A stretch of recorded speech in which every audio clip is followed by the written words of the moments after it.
ാമെന്ന മട്ടിലാണ് പലപ്പോഴും ആളുകൾ സംസാരിക്കാറുള്ളത്. ഒരു റബീഉൽ അവ്വൽ മാസത്തിൽ ഒരു പള്ളിയിലെ ഉസ്താദ് പ്രസംഗിച്ചപ്പോൾ പറഞ്ഞത്, അല്ലാഹുവിന്റെ റസൂൽ സ്വല്ലല്ലാഹു അലൈഹി വസല്ലം തങ്ങൾ നമുക്ക് വേണ്ടി എത്രയെത്ര ത്യാഗങ്ങളാണ് ചെയ്തത്.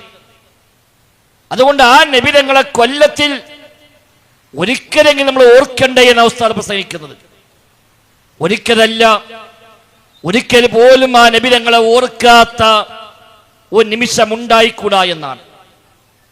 വെള്ളം കുടിക്കുമ്പോൾ വലത്തെ കൈ കൊണ്ട് വെള്ളം കുടിക്കുന്നു. എന്തേ അങ്ങനെ? അത് റസൂലിനെ ഓർത്തുകൊണ്ടാണ്, നബി തങ്ങളുടെ മാതൃകയെ പിൻപറ്റിക്കൊണ്ടാണ്. എന്റെ ഹബീബായ മുഹമ്മദ് മുസ്തഫ സല്ലല്ലാഹു അലൈഹി വസല്ലമ വെള്ളം കുടിച്ചത് വലത്തെ കൈ കൊണ്ട് മാത്രമാണ്. അതുകൊണ്ടാണ് ഞാൻ എങ്ങനെ കുടിക്കുന്നത് എന്ന നിർബന്ധമാണ് നമുക്കവിടെ അതിന് പിന്നിലുള്ളത്. കുപ്പായമിടുമ്പോൾ വലത്തെ കൈ കൊണ്ട് കൈയാണ് ആദ്യമായി ധരിക്കാറുള്ളത്. കാരണം എന്റെ നബിതങ്ങൾ എന്നെ പഠിപ്പിച്ചത് അങ്ങനെയാണ്. നബിതങ്ങളുടെ മാതൃക അങ്ങനെയാണ്. നബിതങ്ങൾ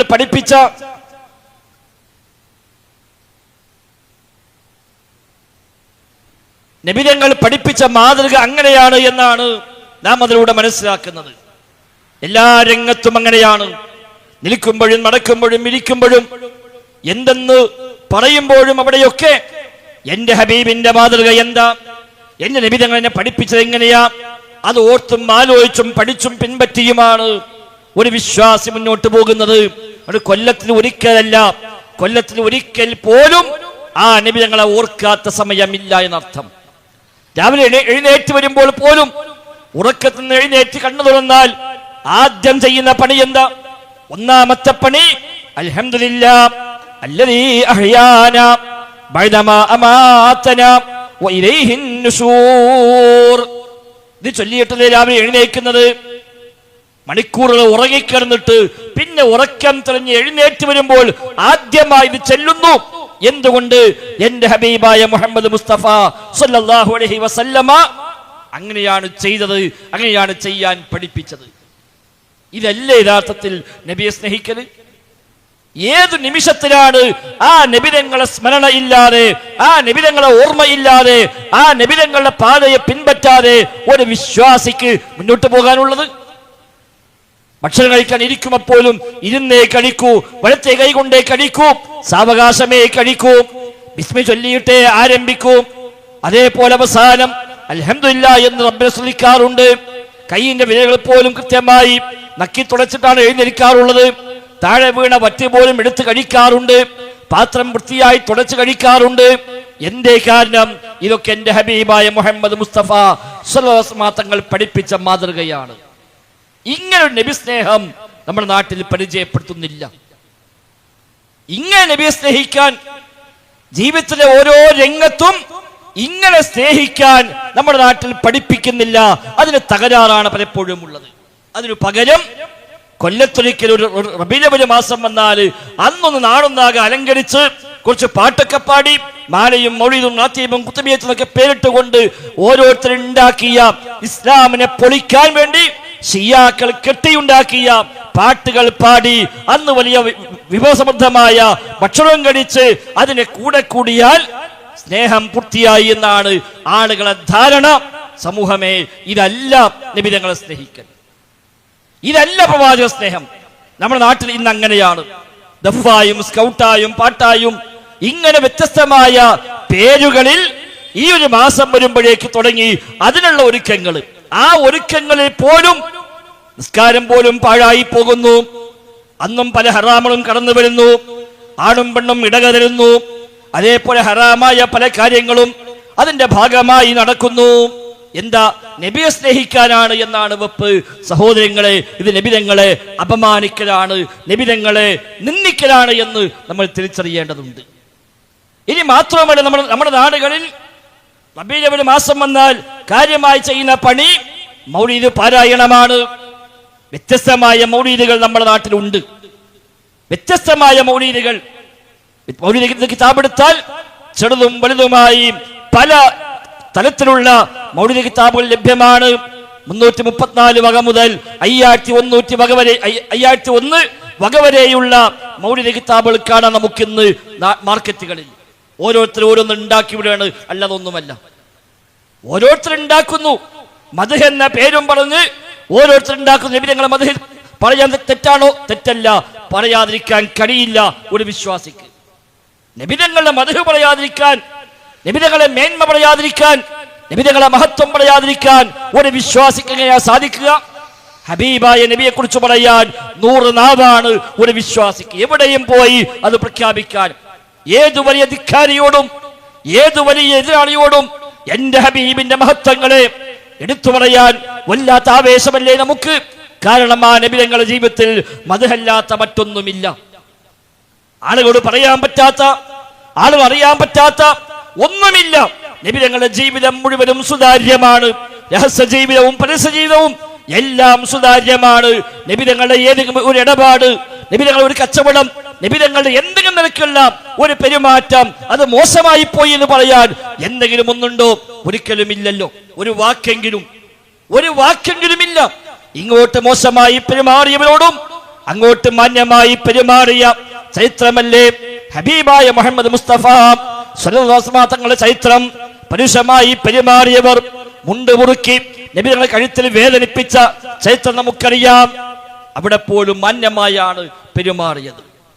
എത്ര പരുഷമായി പെരുമാറിയ ആളുകളോടും വളരെ മാന്യമായി പെരുമാറിയവർ. കടം വാങ്ങിയാൽ പോലും ആ കടം തിരിച്ചു കൊടുക്കുമ്പോ എന്തെങ്കിലും അധികമായി കൊടുക്കണേ എന്ന് അവന് വേണ്ടി പ്രാർത്ഥിക്കാൻ വരെ പഠിപ്പിച്ച ഹബീബായ മുഹമ്മദ് മുസ്തഫ സ്വല്ലല്ലാഹു അലൈഹി വസല്ലമ. അപ്പൊ പിന്നെ ആ നബിയുടെ മഹത്വമല്ലാതെ മറ്റൊന്നും പറയാനില്ല. വേറെ ആരെ കുറിച്ചാണെങ്കിലും കുറെ മഹത്വം പറയുമ്പോഴും ചില വശങ്ങളൊക്കെ മോശമായതുണ്ടാകുമല്ലോ. നമ്മൾ പറയും സംഗതിയൊക്കെ തിരക്കില്ല, പക്ഷേ അയാളെ വീട്ടിൽ ചെന്നാൽ ഒരു സുഖമില്ല. അയാളുടെ മക്കളോടുള്ള പെരുമാറ്റം അതത്ര ശരിയല്ല എന്ന് നമ്മളെ പറ്റിയൊക്കെ പറയാനുണ്ടാവും. പുറത്തൊക്കെ ഉഷാറാണ്, എല്ലാത്തിനും ഉഷാറാ, ഇടപാടിനെ പറ്റിയ ആളാ, വിശ്വസ്തനാണ്, ആളൊരു വാക്ക് പറഞ്ഞാൽ പാലിക്കും. പക്ഷെ വീട്ടിൽ ചെന്നാല് ഭാര്യയോടുള്ള പെരുമാറ്റം, മക്കളോടുള്ള പെരുമാറ്റം അത് സുഖമില്ല. അതും കൂടി ശരിയാണെങ്കിൽ ആൾ ഉഷാറായതെന്ന് പറയും. അല്ലെങ്കിൽ അതൊക്കെ ഉഷാറാ, പക്ഷേ എല്ലാത്തും തിരക്കില്ല, പൈസ കടം വാങ്ങിയാൽ പിന്നെ തിരിച്ചിട്ടൂല എന്ന് പറയുന്നില്ലേ. അപ്പൊ എത്ര നല്ല മനുഷ്യന്മാർക്കും എന്തെങ്കിലുമൊക്കെ ചെറിയ ചെറിയ പോരായ്മകൾ ചൂണ്ടിക്കാണിക്കാൻ ഉണ്ടാവാറുണ്ട്.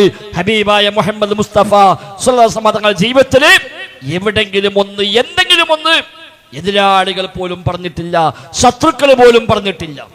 മക്കത്തെ മുസ്ലിക്കീങ്ങൾ പോലും അവിടെ ചോദിച്ചുവല്ലോ, ഹൽ ജറബ്തും അലൈഹി മിൻ കദിബ്, നിങ്ങൾ ഈ മനുഷ്യനെ കുറിച്ച് എന്തെങ്കിലും കളവ് പറഞ്ഞ വല്ല അനുഭവം നിങ്ങൾക്കുണ്ടോ എന്ന് നബി തങ്ങളെ പറ്റി മുസ്ലിക്കീങ്ങളായ മനുഷ്യന്മാർ ചോദിക്കുന്നുണ്ട്. അവര് പറഞ്ഞ മറുപടി ഇല്ല, മാ ജറബ്നാ അലൈഹി കദിബ, ഇല്ല, അദ്ദേഹം ഞങ്ങൾക്കിടയിൽ ഈ 40 കൊല്ലം ജീവിച്ചിട്ട് ഇത്രയും കാലങ്ങൾക്കിടയിൽ ഒരിക്കൽ പോലും കളവ് പറഞ്ഞ ഒരു അനുഭവം പോലും ഞങ്ങൾക്കില്ല എന്ന് പറയുമ്പോഴാണ് നജാശി രാജാവ് പറഞ്ഞത്, എങ്കിൽ മനുഷ്യന്മാരുടെ വിഷയത്തിൽ കളവ് പറയാത്ത ഒരാൾ പിന്നെ പടച്ചോന്റെ കാര്യത്തിൽ കളവ് പറയുമെന്ന് വിചാരിക്കാൻ നിർവാഹമില്ല. മനുഷ്യന്മാരെ പറ്റിക്കാത്ത ഒരാള്, ആളുകളുടെ കാര്യത്തിൽ ഒരു കളവ് പറയാത്തൊരു മനുഷ്യൻ പിന്നെ പടച്ചോന്റെ കാര്യത്തിൽ കളവ് പറയുകയോ അതുണ്ടാവുകയില്ല എന്ന് സാക്ഷ്യപ്പെടുത്തിയത് എതിരാളികളുടെ, ശത്രുക്കളുടെ ആ ഒരു പ്രശംസാ വചനം കേട്ടുകൊണ്ടാണ്. അപ്പൊ നബി തങ്ങളുടെ മദ്ഹ് പറയലല്ല പ്രശ്നം. പക്ഷേ മദ്ഹ് എന്ന വ്യാജേന നമ്മുടെ നാട്ടിൽ പ്രചരിപ്പിക്കപ്പെടുന്ന കുറെ പാട്ടും ബെയ്ത്തുമുണ്ട്. സറഫ് അനാം എന്നും മങ്കൂസ് എന്നും ജാല മുഹമ്മദ് എന്നും ബർസൻജി എന്നും ഒക്കെയുള്ള പേരിട്ടുകൊണ്ട് വ്യത്യസ്തമായ പേരുകൾ പലരും ഇറക്കുമതി ചെയ്തത്. പലതും ആരാ ഉണ്ടാക്കിയത് അറിയില്ല, ആരാ എഴുതിയത് അറിയില്ല, പലതിലും അതിന് കൃത്യമായ ഗ്രന്ഥകർത്താക്കളില്ല. ഈ ശബ്ദം കേൾക്കുന്ന നാട്ടുകാരോട് എനിക്ക് ഒറ്റക്കാര്യം പറയാനുള്ളൂ, നിങ്ങൾ ചെയ്യേണ്ടത് പള്ളിയിൽ പോയി ഉസ്താദ് ചോദിക്കുക, ഉസ്താദ് ഇതാ എന്റെ വീട്ടിലെ മൗലിദ് കിതാബാണ്, നിങ്ങളെ വീട്ടിൽ മൗലിദ് കിതാബ് ഉണ്ടെങ്കിൽ ആ മൗലിദ് കിതാബുമായി ചെല്ലുക. ഉസ്താദ് ഈ മൗലിദ് കിതാബിൽ കാണുന്ന ഇത്ര മൗലിദുകൾ ഉണ്ട്. സാധാരണ ചെറിയ മൗലിദ് കിതാബാണെങ്കിൽ ഒരു 10, 15, 20 മൗലിദ് ഉണ്ടാവും. കുറച്ചുകൂടി വലുതാണെങ്കിൽ 35, 40 മൗലിദ് ഉണ്ടാവും. അതിലും വലുതാണെങ്കിൽ ഒരു 50, 60 മൗലിദുകൾ ഒരു കിതാബിൽ ഉണ്ടാകും. വക കൂടുന്നതിനനുസരിച്ച് ഈ മൗലിദിന്റെ എണ്ണം കൂടും. ഈ മൗലിദിന്റെ ആ ഇൻഡെക്സ് ഇങ്ങനെ നോക്കുക. സൈദിൽ ഇങ്ങനെ സുബ്ഹാന മൗലിദ് ഉണ്ട്, ബർസൻജി മൗലിദ് ഉണ്ട്, ജാല മുഹമ്മദ് ഉണ്ട്, മങ്കൂസ് ഉണ്ട്, സറഫ് അനാം ഉണ്ട്, തൊറഫ് അലാലം ഉണ്ട്. ഇങ്ങനെ ഒരുപാട് മൗലിദുകൾ കാണുന്ന ഉസ്താദേ, ഇതൊക്കെ ആരാണ് തയ്യാറാക്കിയത്? ഈ ഓരോ മൗലിദും ആരാ രചിച്ചത് എന്ന് ഒന്ന് പറഞ്ഞു തരണം എന്ന് പറഞ്ഞാൽ 1, 2, 3 മൗലിദിന് മാത്രമേ അത് രചയിതാവിനെ പറഞ്ഞു തരാൻ കഴിയുള്ളൂ. ബാക്കി ആരാന്ന് പോലും അറിയില്ല, ആരാണെന്ന് പോലും അറിയില്ല, ആരുണ്ടാക്കിയെന്നറിയാത്ത ഒന്ന്. എന്നിട്ട് അതാണ് നമ്മൾ വെറുതെ ഖുർആൻ ആയത്തോതിയിട്ട് നബി തങ്ങളുടെ ഹദീസ് പറഞ്ഞിട്ട് ആളുകളെ പൊട്ടീസാക്കി ഈ ഇല്ലാത്തവ പാടാൻ ശ്രമിച്ചു കൊണ്ടിരിക്കുന്നത്. കുറ്റപ്പെടുത്തുകയല്ല, ഒരു ആത്മാർത്ഥമായ ഒരു അന്വേഷണത്തിന് നിങ്ങൾ തയ്യാറാവുക. മൗലിദ് കിതാബ് വീട്ടിലുണ്ടെങ്കിൽ അതും എടുത്ത് ചെല്ല. ഉസ്താദ് വേറെ വർത്താനൊന്നുമില്ല. എല്ലാ ബഹുമാനവും എല്ലാ ആദരവും നിലനിർത്തിക്കൊണ്ട് തന്നെ ഉസ്താദ് ചെല്ലുക. ഉസ്താദ്, ഈ മൗലിദ് കിതാബ് എത്ര മൗലിദുണ്ട്, ഈ ഓരോന്നും ആരെ എഴുതി, നിങ്ങൾ ആ പേരൊന്ന് എഴുതി തന്നാൽ മതി എന്ന് പറയാം. അതെന്താണ് എനിക്കൊരു സംശയം, അതൊക്കെ പിന്നെ തീർക്കാം. സംശയമൊന്നും വേണ്ട, നിങ്ങൾ സംശയിക്കണ്ട, ഒരു സംശയം വേണ്ട. ചോദിക്കുക, ഉസ്താദ് ഈ എഴുതിയ ആളുകളെ പേരൊന്ന് കിട്ടിയാൽ മതി, അത് ഏത് കാലത്ത് ജീവിച്ച ആളുകളാ, ആരാതൊക്കെ എഴുതിയത് എന്നൊന്ന് കിട്ടുമോ എന്ന് ചോദിച്ചാൽ തന്നെ ഉള്ള മൗലിദുകളിൽ 10% പോലും രചയിതാക്കളെ അറിയപ്പെട്ടിട്ടില്ല. ആരുണ്ടാക്കിയെന്ന് അറിയാം. ചിലതൊക്കെ വെച്ച് കാച്ചാണ്, അത് ഇന്നാളാ പറയപ്പെടുന്നു, മറ്റാളാ പറയപ്പെടുന്നു എന്നൊക്കെയാണ്. അതൊക്കെ പറയപ്പെടൽ മാത്രമാണ്. മങ്കൂസ് മൗലിദ് സയ്യിദി മഖ്ദൂം ഉണ്ടാക്കിയെന്ന് പറയപ്പെടുന്നു എന്നാണ് പരിഭാഷക്കാർ പോലും എഴുതി വെച്ചത്. നമ്മൾ ഉസ്താദ് പറയും അത് സയ്യിദി മഖ്ദൂമിന്റെ ആണോ എന്ന് ഉറപ്പിച്ചു ചോദിച്ചാലോ അങ്ങനെയാണ് കേൾക്കുന്നത്. അറിയാം, അങ്ങനെ കേട്ടിട്ടുണ്ടാകേണ്ട കാര്യമില്ലല്ലോ. സയ്യിദി മഖ്ദൂം എഴുതിയ കിതാബിന്റെ മുഴുവൻ പേര് നമുക്ക് ലഭ്യമാണ്. സയ്യിദി മഖ്ദൂമിനെ കുറിച്ച് എത്ര ഗ്രന്ഥങ്ങൾ എഴുതപ്പെട്ടു, അദ്ദേഹത്തിന്റെ രചനകളെല്ലാം അതിൽ പ്രതിപാദിക്കപ്പെടുന്നുണ്ട്. സയ്യിദി മഖ്ദൂം എഴുതിയ കിതാബ് ഏതൊക്കെയാണ്, എല്ലാം ഇന്ന് ലഭ്യമാണ്, അതെല്ലാം രേഖപ്പെട്ട് കിടക്കുന്നുണ്ട്. ഇന്ന് ആ കൂട്ടത്തിൽ എവിടെയെങ്കിലും സയ്യിദി മഖ്ദൂമിന്റെ രചനകൾ പരിചയപ്പെടുത്തിയ കൂട്ടത്തിൽ മങ്കൂസ് മൗലിദ് എന്ന ഒരു രചന കാണുമോ? ഇല്ല. മങ്കൂസ് മൗലിദിന് ഒരുപാട് ഉസ്താദുമാര് പരിഭാഷ ഇറക്കിയിട്ടുണ്ട്. ആ ഏതെങ്കിലും പരിഭാഷ നോക്കി അതിലൊക്കെ കാണുന്നത് സയ്യിദി മഖ്ദൂം ഉണ്ടാക്കി എന്ന് പറയപ്പെടുന്നു എന്നാണ്. അങ്ങനെ പറഞ്ഞ് കേട്ട് പോന്ന ഒരു കഥ മാത്രമാണ്, അല്ല സ്ഥാപിക്കപ്പെട്ട തെളിയിക്കപ്പെട്ട കാര്യമല്ല. പിന്നെ പറയും അത് ഇബ്നുൽ ജൗസിയുടെ മൗലിദിൽ നിങ്ങൾ ചുരുക്കിണ്ടാക്കിയതാണ്, അതുകൊണ്ട് ആ മങ്കൂസ് വെറുതെ പറയാം. മൻകൂസ് എന്ന ഷോർട്ട് എന്നർത്ഥം, ശരിയാണ്, അർത്ഥം തന്നെയാണ്. അത് ഇബ്നുൽ ജൗസി റഹിമഹുല്ലാ പണ്ട് കിതാബ് മൗലിദ് എഴുതിയിട്ടുണ്ട്. അൽ അറൂസ് എന്ന പേരിൽ, അല്ലെങ്കിൽ സുബ്ഹാന മൗലിദ് എന്ന പേരിൽ അതിന് ഷോർട്ടാക്കിയതാണ്, അതുകൊണ്ട് ആ മങ്കൂസ്. എന്നാൽ ഇബ്നുൽ ജൗസിയുടെ ആ മൗലിദ് വായിച്ചു നോക്കിയാലോ അതും ഇതും യാതൊരു ബന്ധവുമില്ല. അതിലുള്ളത് എന്താ? അത് മൗലിദ് കിതാബേ അല്ല, അതിൽ മൗലിദ് എന്ന പേരുണ്ട് എന്നല്ലാതെ അത് ഇബ്നുൽ ജൗസി ചെയ്തത് എന്താ? നബിതങ്ങളുടെ ചരിത്രം പറയാണ്. നബിതങ്ങളുടെ ജന്മവും നബിതങ്ങളുടെ ശൈശവകാലവും നബിതങ്ങൾ വളർന്നതും നബിതങ്ങൾക്ക് വഹി കിട്ടിയതും നബിയായതും അങ്ങനെ തുടങ്ങി നബിതങ്ങൾ വഫാത്താകുന്നവരെയുള്ള നബി ചരിത്രമാണ് അവിടെ. അതും നമ്മളെ മൗലിദും യാതൊരു ബന്ധവുമില്ല. അതിലേക്ക് വെച്ച് ചേർക്കുക, അതിന്റെ ഷോർട്ടാണ്, അതുകൊണ്ട് ആ മങ്കൂസ് എന്ന പേര് എന്ന് പറഞ്ഞുകൊണ്ട് ന്യായീകരിക്കാൻ ശ്രമിക്കുന്ന ആളുകൾ. ഇങ്ങനെ മിക്കവാറും മൗലിദുകളിൽ ആരാണ് രചയിതാവ് എന്ന് പോലും അറിയാത്ത വിധം വ്യാജമായി ആരൊക്കെയോ കെട്ടിയുണ്ടാക്കി പ്രചരിപ്പിച്ച ചില പദ്യങ്ങൾ മാത്രമാണ് ഈ മൗലിദുകൾ. അതിൽ മദ്ഹില്ല എന്നല്ല, ചില മദ്ഹൊക്കെ ഉണ്ട്. ചില മദ്ഹൊക്കെ ചിലതൊക്കെ ഹദീസിൽ സ്ഥിരപ്പെട്ടു വന്ന കാര്യവുമാണ്. മങ്കൂസുകൾ മുഴുവൻ കളവാന്നൊന്നുമില്ല. പക്ഷേ മങ്കൂസ് മൗലിദ് എടുത്താലും സറഫ്നാം എടുത്താലും മഹാഭൂരിപക്ഷം അതിൽ പറയുന്ന സംഭവങ്ങളും അടിസ്ഥാനരഹിതമാണ് എന്ന് ഒരു സംശയം വേണ്ട. നമ്മളൊന്ന് ആത്മാർത്ഥമായി ഒന്ന് അന്വേഷിച്ചാൽ മതി. മുജാഹിദീങ്ങളെ വായതൊന്നും കേൾക്കണമെന്നല്ല, ഉസ്താദിനത്ത് പോകുക, ഉസ്താദിനെ പരീക്ക് വിളിക്കാം. മൗലിദുകൾക്ക് ഉസ്താദിന്റെ വീട്ടിൽ മൗലിദ് നിങ്ങൾ വരണമെന്നറിയാം. വിളിച്ചുകൊണ്ട് ഒറ്റയ്ക്ക് ഒരു ഉസ്താദിനെ മാത്രം വിളിക്കുക, കുറേ ഉസ്താദമായി വിളിക്കരുത്, അപ്പൊ വാശി കൂടും. ഒരു ഉസ്താദിനെ മാത്രം വിളിക്കുക, എല്ലാ ബഹുമാനും ആദ്യം നിലനിർത്തുക. ഉസ്താദ് ഇക്കൊല്ലം മൗലിദ് നമുക്ക് അർത്ഥം വെച്ച് കൊണ്ടുപോകാന്ന് പറയാം. ഉസ്താദിന് പറയാൻ അർത്ഥം അറിയുന്ന ഉറപ്പാണല്ലോ. നിങ്ങൾ തലക്കിങ്ങനെ ഓതുക, ഒരു വരി വായിക്കുക, അർത്ഥം പറയാ, അടുത്ത വരി വായിക്കുക, അർത്ഥം പറയാ. അങ്ങനെ അർത്ഥം പറഞ്ഞുകൊണ്ടുള്ള ഒരു മൗലിദ് നമ്മൾ സംഘടിപ്പിച്ചു നോക്കാണ്. ഒരു ഉസ്താദ് മാത്രമേ ഉണ്ടാകാവൂ. 4-5 ആളുണ്ടായി കഴിഞ്ഞാൽ പിന്നെ അവിടെ നിയ്യത്ത് മാറും. അപ്പൊ അത് വേണ്ട, ഒരാളെ വിളിച്ചോണ്ട് സ്വസ്ഥമായി നിങ്ങളെ പരീക്ക് വിളിച്ചോണ്ട് നല്ല ഭക്ഷണം കൊടുക്കുക, ഇനി പൈസയും കൊടുത്തോളി, കുഴപ്പമൊന്നുമില്ല, ഒരു സ്വതക്കായിട്ട് കൂട്ടിയാൽ മതി. എന്നിട്ട് ഒന്ന് അർത്ഥം വെപ്പിക്കാം. നിങ്ങൾ വരിക, അറബിയിൽ ഓതി നിങ്ങൾ പോവുക, അവിടെ ഇപ്പം എനിക്കിതൊന്നും മനസ്സിലാണില്ല, ഇതിന് അർത്ഥം അറിയാൻ വേണ്ടിയാണ്, ഒന്ന് മനസ്സിലാക്കി ചെല്ലുമ്പോൾ കുറച്ചും കൂടി ഒരു ക്ലാസ് ഉണ്ടാവുമല്ലോ, അതിനു വേണ്ടിയാന്ന് പറഞ്ഞോളി. അങ്ങനെ അർത്ഥം വെപ്പിക്ക്. മങ്കൂസ് മൗലിദിൽ പറഞ്ഞ കഥകളിൽ മഹാഭൂരിപക്ഷവും യാതൊരു അടിസ്ഥാനവുമില്ല. ആര് പറഞ്ഞു എന്നറിയില്ല, എവിടുന്ന് കിട്ടി എന്നറിയില്ല. എന്നാലോ അല്ലാഹ് പറഞ്ഞു, റസൂല് പറഞ്ഞു, മലക്കുകൾ പറഞ്ഞു എന്നാണ് അതെല്ലാം പറയുന്നതാലും. അല്ലാഹ് പറഞ്ഞൊരു കാര്യം നമ്മൾ പറയണമെങ്കിൽ എത്ര ഉറപ്പ് വേണം? ഒരു കാര്യം അല്ലാഹ് പറഞ്ഞു എന്ന് പറയാൻ എത്ര ബോധ്യം വേണം? നബിതങ്ങൾ പറഞ്ഞു എന്ന് പറയാൻ എത്ര ബോധ്യം വേണം? അല്ലാതെ പറയാൻ പറ്റുമോ? അല്ലാഹു റസൂൽ പറഞ്ഞു വരുമ്പോൾ ചെറിയ കാര്യമില്ലല്ലോ. നബിതങ്ങൾ വഹയില്ലാതെ പറയില്ല. അതുകൊണ്ട് നബിതങ്ങൾ പറഞ്ഞു എന്ന് പറഞ്ഞ അതിനർത്ഥം അല്ലാഹ് വഹയായി അറിയിച്ചു കൊടുത്തുവെന്നാണ്. അതെങ്ങാൻ നബിതങ്ങൾ പറഞ്ഞിട്ടില്ലാത്ത കാര്യമാണെങ്കിലോ? അല്ലാഹ് കൊടുക്കാത്തൊരു വഹയി നമ്മളെ വക സ്ഥാപിക്കലായി മാറിയവിടെ. ഇതിനേക്കാളും വലിയ ദുൽമ്, അതിനേക്കാളും വലിയ അന്യായം മറ്റെന്താ ഉള്ളത്? അതുകൊണ്ട് സഹോദരങ്ങളെ, ആ നിലക്കുള്ള ഒരു പഠനത്തിനാണ് നമ്മൾ തയ്യാറാവേണ്ടത്. അങ്ങനെ മറച്ചു നോക്കുമ്പോൾ ഷറഫ് അനാം എടുത്താലും അതേപോലെ മങ്കൂസ് എടുത്താലും ഒക്കെ അവയിലൊക്കെയുള്ള മഹാഭൂരിപക്ഷ സംഗതികളും യാതൊരു അടിസ്ഥാനവും ഇല്ലാത്തതാണ് എന്ന് കാണാൻ കഴിയും. മങ്കൂസ് നമ്മൾ തുടങ്ങി നോക്കി, അതായാലും റബീഉൽ അവ്വൽ കടക്കാൻ പോവുകയാണ്. അതിൽ തുടങ്ങുന്നത് എന്താ? സുബ്ഹാനല്ലദീ അത്ല ഫീ ശഹ്രി റബീഉൽ അവ്വൽ ഖമറ നബിയ്യിൽ ഹുദാ വഔജദ നൂറഹു ഖബല ഖൽഖിൽ ആലമി വസമ്മാഹു മുഹമ്മദാ. ഇതാണ് തുടക്കം. എന്താ പറഞ്ഞത്? സുബ്ഹാനല്ലദീ അത്ല ഫീ ശഹ്രി റബീഉൽ അവ്വൽ ഖമറ നബിയ്യിൽ ഹുദാ. റബീഉൽ അവ്വൽ മാസത്തിൽ നബിതങ്ങളാകുന്ന ചന്ദ്രനെ ഉദിപ്പിച്ച അല്ലാഹു തആല അവിടെ എത്ര പരിശുദ്ധനാണ്. അൽഹംദുലില്ലാഹ്, ആയിക്കോട്ടെ, കുഴപ്പമില്ല. നബിതങ്ങൾ ജനിച്ചത് റബീഉൽ അവ്വൽ ആണ് എന്നാണ് പ്രബലമായ അഭിപ്രായം. അത് 100% സ്ഥാപിക്കപ്പെട്ട ചരിത്രമൊന്നുമല്ല. റബീഉൽ അവ്വൽ ആണ് എന്നും റബീഉൽ ആഖിറിലാണ് എന്നും റമദാനിലാണ് എന്നും ഒരു അഭിപ്രായം പറഞ്ഞ ആളുകളുണ്ട്. മൗലിദ് കിതാബിൽ തന്നെ ഉണ്ട്. മൗലിദ് കിതാബിൽ തന്നെയുണ്ട്. ബർസഞ്ചി മൗലിദ് പോയി കഴിഞ്ഞാൽ അവിടെ കാണാം നബി ജനിച്ച ദിവസങ്ങളും മാസങ്ങളും സമയങ്ങളും ഒക്കെ വ്യത്യസ്തമായ അഭിപ്രായങ്ങൾ ബർസഞ്ചി മൗലിദ് നമുക്ക് കാണാൻ പറ്റും. അല്ലാതെ നബിതങ്ങൾ ജനിച്ചത് റബീഉൽ അവ്വൽ തന്നെയാണ് എന്ന് ഉറപ്പിച്ചു പറയുകയൊന്നുമല്ല മൗലിദ് കിതാബ് പോലും ചെയ്യുന്നത്. അതിലൊക്കെ വ്യത്യസ്തമായ അഭിപ്രായങ്ങൾ എല്ലാ കാലത്തും ഉണ്ട്. എന്നാലും ഒരു മഹാഭൂരിപക്ഷം പറഞ്ഞ അഭിപ്രായം നബിതങ്ങൾ ജനിച്ചത് റബീഉൽ അവ്വൽ മാസത്തിൽ തന്നെയാണ് എന്ന് തന്നെയാണ്. ആയിക്കോട്ടെ, ഞാൻ മറ്റേക്ക് പോകണമെന്നില്ല. എന്നിട്ട് അത് ഓക്കെ, അത് നമുക്ക് ആ വരി നമുക്ക് അംഗീകരിക്കാം. പക്ഷെ അതിന്റെ ആ വരിയുടെ ബാക്കി പകുതി എന്താ? വഔജദ നൂറഹു ഖബല ഖൽഖിൽ ആലം. ലോകത്തെ സൃഷ്ടിക്കും മുമ്പ് ആ നബിതങ്ങളെ പ്രകാശം ഉണ്ടാക്കി അല്ലാഹു തആല. അവൻ എത്ര പരിശുദ്ധനാണ്.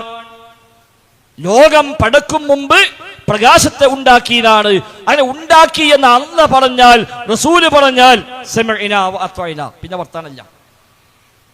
ലോകത്തല്ല ആദ്യം പഠിച്ചത് നബിയുടെ നൂറാണ് എന്ന് ഉണ്ടെങ്കിൽ അത് നമ്മെ അറിയിക്കേണ്ടത് ആരാ?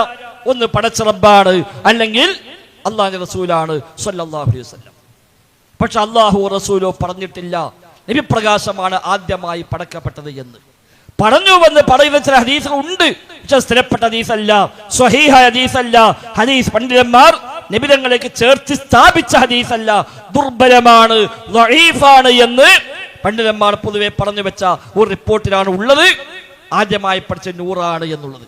ജാബിർ ഇബ്നു അബ്ദുല്ലാഹ് റളിയല്ലാഹു അൻഹു എന്ന സ്വഹാബി നബിയോട് ചോദിച്ചുവെന്നാണ് ആ ഹദീസിലുള്ളത്, നബിയെ നിങ്ങൾ ആദ്യമായി അല്ലാഹ് പഠിച്ചത് എന്താണ്?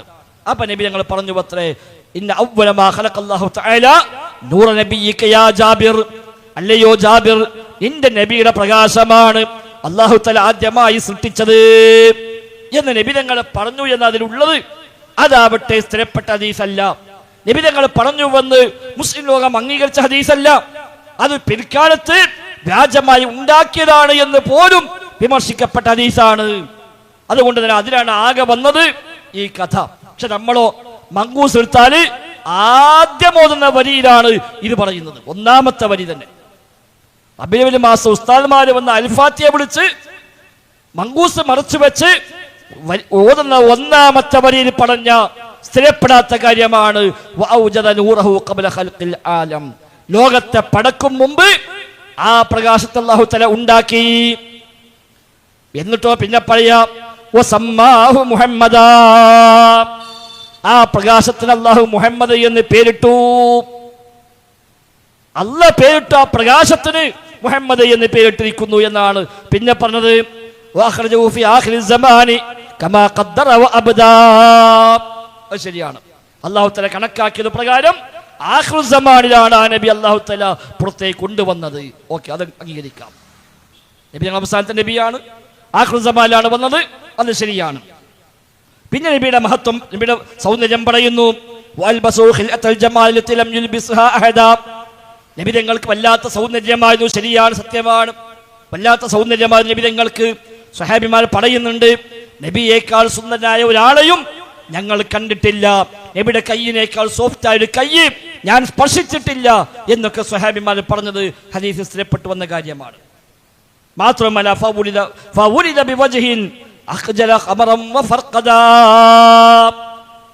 ചന്ദ്രനെയും നക്ഷത്രങ്ങളെയും എല്ലാം ഭ്രമിപ്പിച്ചു കളയുന്ന മുഖത്തോടു കൂടിയാണ് നബിതങ്ങൾ ജനിച്ചത്. അതും ഒരു സാഹിത്യ പ്രയോഗമാണ്, നമുക്ക് അംഗീകരിക്കാം. പിന്നെയോ അലാഹുവല്ലദീ തവസ്സല ബിഹി ആദം, അലാ അറിയണേ, ഹുവല്ലദീ തവസ്സല ബിഹി ആദം, ഈ നബിയെ കൊണ്ടാണ് ആദം നബി സല്ലല്ലാഹു അലൈഹി വസല്ലം തവസ്സുലാക്കിയത്. സുബ്ഹാനല്ലാഹ്. ഉണ്ട് അല്ലാഹ് പറഞ്ഞാൽ അംഗീകരിക്കാം, റസൂല് പറഞ്ഞാൽ അംഗീകരിക്കാം.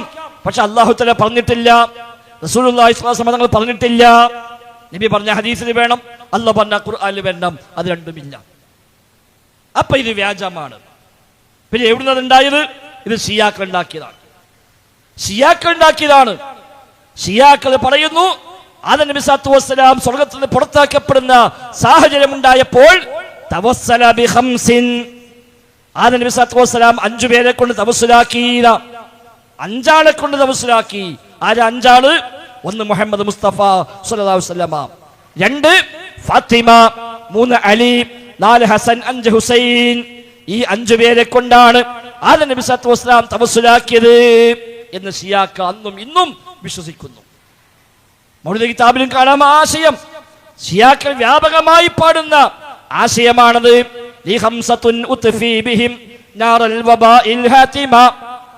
എനിക്ക് 5 പേരുണ്ട്, ആ 5 ആളെ കൊണ്ടാണ് എല്ലാ ബുദ്ധിമുട്ടും, എല്ലാ പകർച്ചവ്യാധിയും എല്ലാം ഒഴിവാവുക.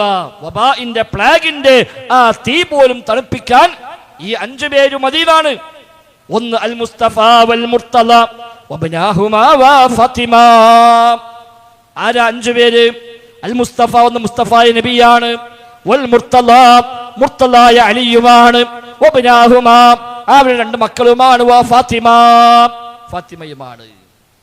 അപ്പൊ ഹസൻ, ഹുസൈൻ, അലി, ഫാത്തിമ, മുഹമ്മദ് നബി, ഈ 5 പേരാണ് ഷിയാക്കൾ എല്ലാത്തിനെയും അസ്ലായി കാണുന്നത്. ഈ 5 പേരെ കൊണ്ട് ആദം നബി സല്ലല്ലാഹു അലൈഹി വസല്ലം തവസ്സുലാക്കി എന്നാണ് ഷിയാക്കളുടെ വിശ്വാസം. ഇവിടെയോ മുഹമ്മദ് നബിയെ കൊണ്ട് തവസ്സുലാക്കി എന്ന് ഇവിടെ പറയുന്നു. ഇനി ഫാത്തിമ മൗലിദിലേക്ക് പോയാൽ കാണും, 5 ആളെയും കാണാൻ പറ്റും. ഫാത്തിമ മൗലിദിലേക്ക് പോയാൽ അവിടെ 5 പേരെ കൊണ്ട് തവസ്സുലാക്കി എന്ന കഥ നമുക്ക് കാണാൻ കഴിയും. സഹോദരങ്ങൾ ഉണ്ടെങ്കിൽ അല്ലാഹ് പറഞ്ഞാൽ, റസൂൽ പറഞ്ഞാൽ അൽഹംദുലില്ലാഹ് നമുക്ക് അംഗീകരിക്കാൻ ഒരു പ്രയാസമില്ല. പക്ഷെ ഇല്ല. അപ്പൊ മങ്കൂസ് മൗലിദിലെ 1-ാമത്തെ ആ പേജ് വായിക്കുമ്പോൾ തന്നെ ഇതാണ് കഥ. പിന്നെ പറയാം, മുഹമ്മദ് നബിയുടെ പിതാവായതിൽ ആദം നബി സല്ലല്ലാഹു അലൈഹി വസല്ലം അഭിമാനം കൊണ്ടു. ആയിക്കോട്ടെ, അൽഹംദുലില്ലാഹ്. അടുത്ത വാക്ക് എന്താ?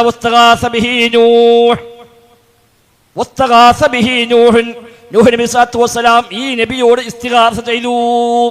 സുബ്ഹാനല്ലാഹ്.